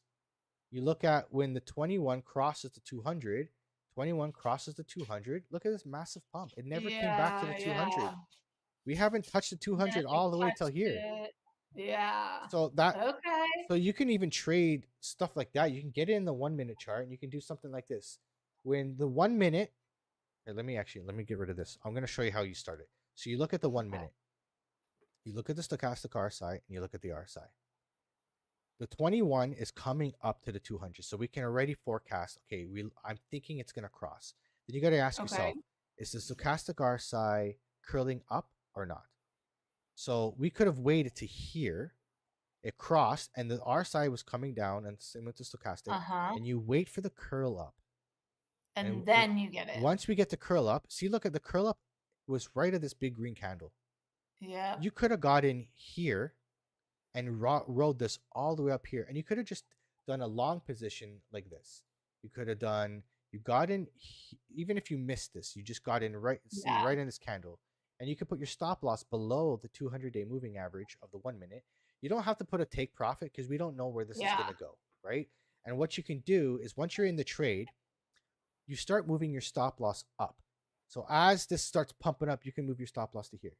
And then as it continues up, you can put your stop loss here. And that way, eventually, your stop loss is into profit.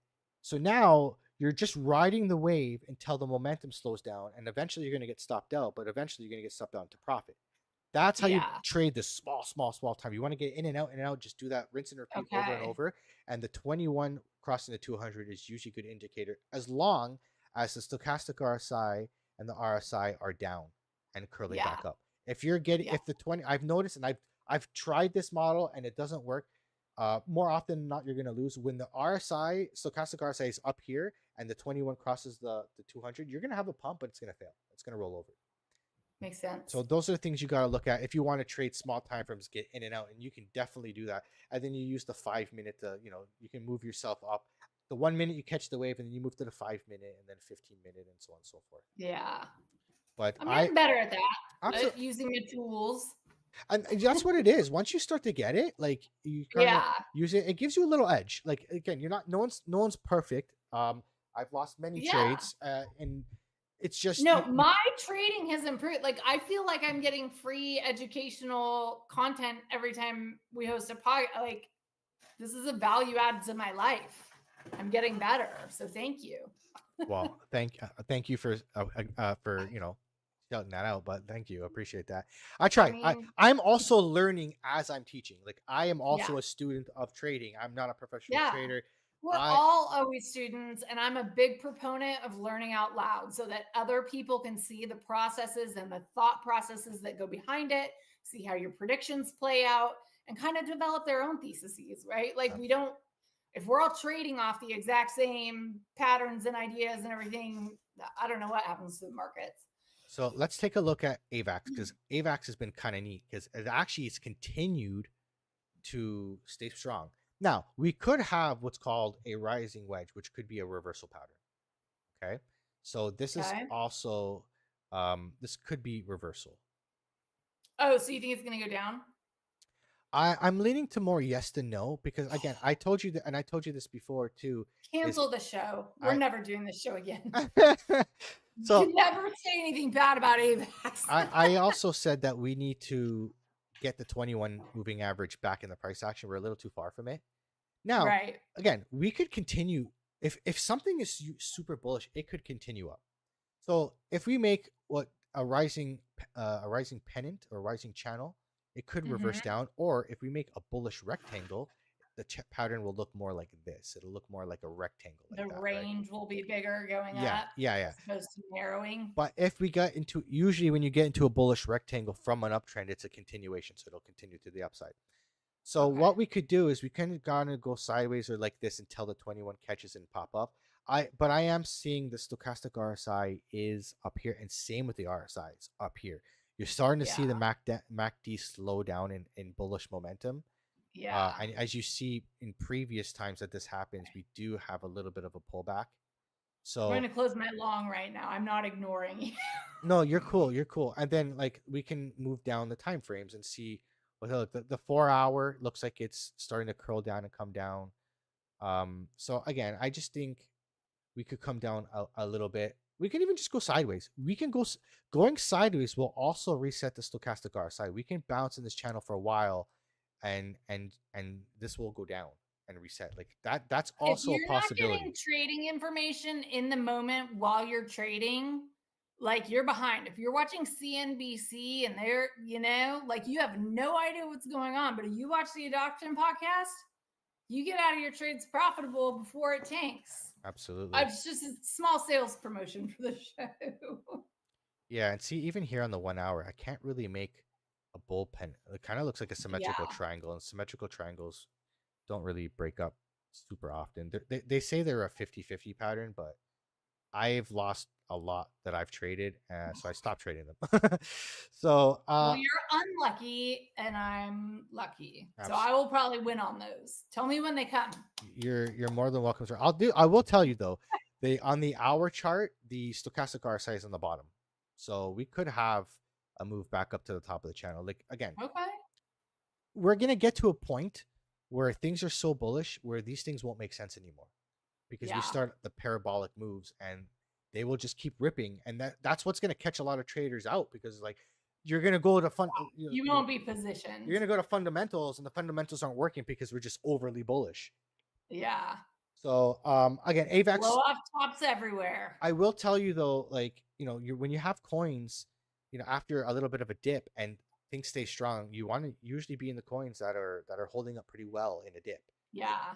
And AVAX just And has just so if much you're bullish momentum. following the ecosystem and the talent like Mike is very much a technical trader, and I'm very much like what information, is available to me in the world. How reliable do I think it is? Do I think that this person talking about this project, and that's, you don't want to call it, it's like the stock traders all talking to each other, right? Like, Yeah. people are plugged in and know the CEOs, they've met them.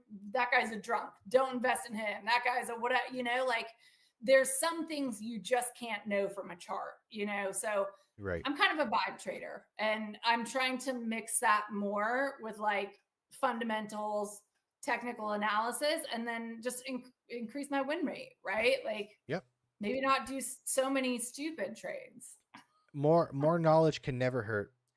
So I'll give you guys. We're gonna look at Solana real quick again, and it looks like the same thing like almost every other coin. We came up, we rolled over a little bit.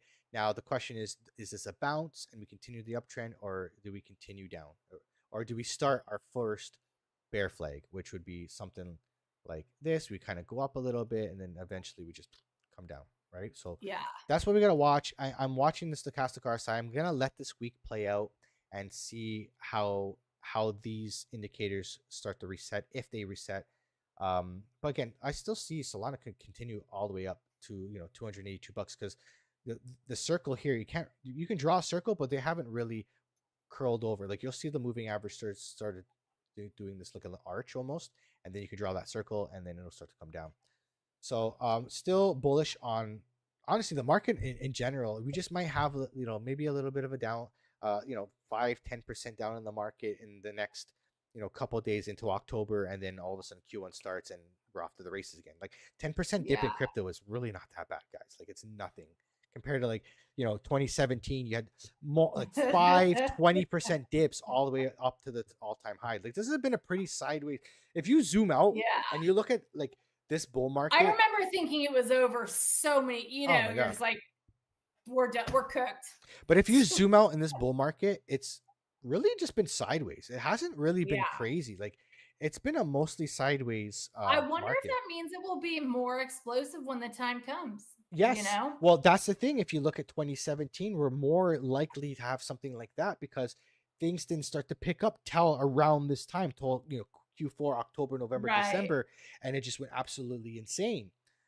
So this is kind of leading me to think that we're having a cycle. Let's again, it's not going to be exactly the same, but it's going to be maybe similar. But I'm going to Right. leave you guys before we finish on the charts. I'm going to look at home, and then we're going to look. I'm going to give you a Yes. trade. So I'm going to give you a trade here. We did really, really well with Crypto.com token, Crow token. Oh yeah. It had a huge pump, and if you guys were with me on these trades, we got some of this momentum here, and we got these trades, and we made a good profit. It made like over 100% profit on my trades with Crow. And then again, of course, we had to come back down, and this is exactly what we do. I got us in a falling wedge. We're kind of just going in this falling wedge. The daily stochastic RSI has come back to the bottom. We're Mm-hmm. getting to the neutral line. We still could come down in this channel, so we can go all the way up to like the 20th, like next week of September, into this channel. Okay. But I have this breaking out. Like this could be a huge trade. So this can potentially, if you take the pull from the top of the wick to where the move started, we can break all the way up to like 45 cents. That would be like if you were to get it now. I wouldn't suggest you get it now, but if you got it now, Right. that's like a 98% move. That's a I'm down. I wish I 6.6. had it on DeFi app so I could long it. I know. It's a 6.6 risk versus reward ratio where I think we can even get into this trade a little longer. But if you want to get it now, you can get it now. You put your stop Mm-hmm. loss right down here, so it would have to lose my falling wedge. But I want to give it some wiggle room. I don't want to just across and then all of a sudden a stop loss. So I'm gonna go here with my stop loss to this line here, and this also lines up with this moving average here. And then you have a stop loss of 16.64%. And I've showed you guys how to do this before, where you calculate your stop loss, and then that's where you would put it. And you can also go down the time frames. Like you can say, hey, let me see, where does this the stop loss line up with? And the stop loss lines up with the 4-hour 200-day moving average. It actually, you would have to lose the 4-hour 200-day moving average to lose that trade. So that's what I will leave you with for a trade for today. That's really the only thing other than the Bitcoin cup and handle. I have this. I'm still waiting for a lot of the altcoins to do their thing.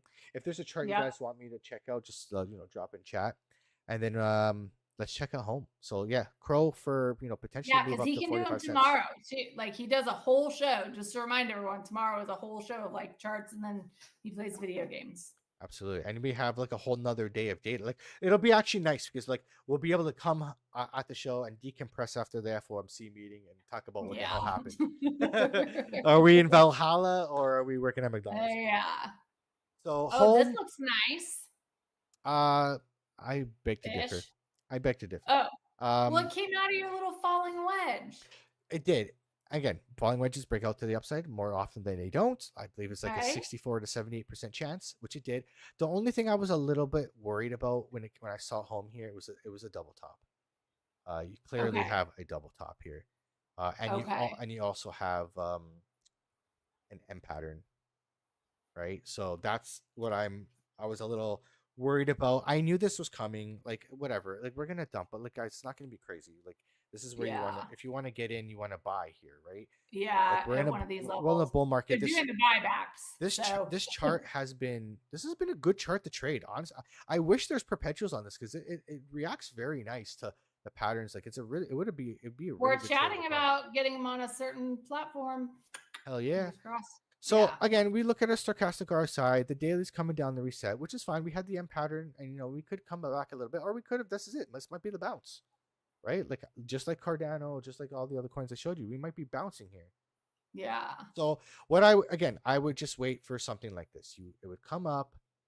Oh, what am I doing? This is the wrong tool. So it would come up like this, and then if we want it to be a bounce, we want it to break this high, and then come back down, retest like this high again, and bounce off it and come back up. Yeah. So you would go back to your support and resistance lines. So you'd go, here. Oh, I just pressed the wrong button. You would go here, right, and then I would put it here under the wick, and then the next one would be here, and then you would just wait for it to break these lines. Just watch and wait, and to see Yeah. what happens. So that's kind of what we're in for altcoins right now. We're just kind of in a holding pattern. We're just waiting to see if things, if we're gonna, if this is a bounce, wait for confirmation of a bounce.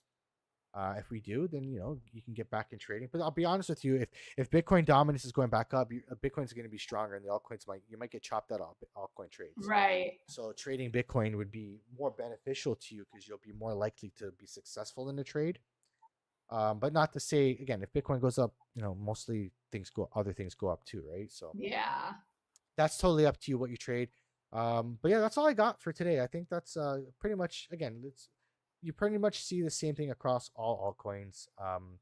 And we just got to watch this Bitcoin dominance to see if this is a new Yeah. uptrend or if we're just eventually going to dump Well, it back looks down. like I'm just looking at my DFAT chart on it. It looks like it just touched 117 Bitcoin. Yeah. Oh, did it? Yeah, Yeah. 116.66.6. So yeah, we're getting Ready. there. Yeah. So all right. Well, we'll see good some show. others. Yeah. That was awesome. So pay attention to the charts. We'll see you tomorrow at 9 o'clock for my stream. I'll do this again. We'll play some video games. We'll have a good time, and we'll help you guys de-stress from the the rate cuts tomorrow and the volatility that I I'm not watching anticipate. any of it. I'm logging off tomorrow. See, I'm such a nerd. I like watching the whole rate cuts. I like when they talk about the fourth. I know it's so boring, but someone's got to do it, and then I can tell you. Shoot me now. I know. I'm the marketing person. It is I am so grateful that we have such different skill sets. I promote the shows and you do the smart stuff. Yeah, I was telling my wife about this. It's like the yin and yang, right? Like we have, yeah, we vibe off each other because and some things you're totally opposite for me, but I admire that part of you because I'm not like that, right? It's the grass is. Yeah, we're all just combinations of things, and it makes us shine in some areas, and because you shine in that area, you probably lack in something else. So just be grateful for the gifts that you have and share them with people. I think that's what we're all trying to do here in crypto, and that's why we want to connect with people, right? Infrastructure that will support, bringing more people up, and like Maurice was talking about earlier, just decentralization of access to early stage companies. You cannot get in on those IPOs. You cannot invest in early angel rounds for the next Apple or the next consumer protections, and it is right, but I think everybody would not play it that safe, right? If it was a fair playing field and everybody had access to all the same stuff, I think you would have to take massive amounts of risk. And I think that's why they like to keep most of the access for themselves so that they can make early profits, and then it's riding free money at that point, and they can play with prices and get consumed. It sucks. And I think crypto just being more decentralized, and accessible, I just think, I'm hopeful that we get some real positive change in the world. Hey man, power back to the people. That's what it's all about. And working together with all these communities that we bring in, the people that we interview and everything, it's all come to one goal, which is mass adoption of crypto. We're all on the same side. We want the space to grow. We want more people in, and we also want to lift people up as we're doing it through our education, through charts, through opportunities that Mikkel likes to post on the Telegram. So guys, make sure you guys get in there. And guys, we'll see you next week. Thank you so much for coming by, and see you next week, 9 o'clock Tuesdays. See you next week. Peace.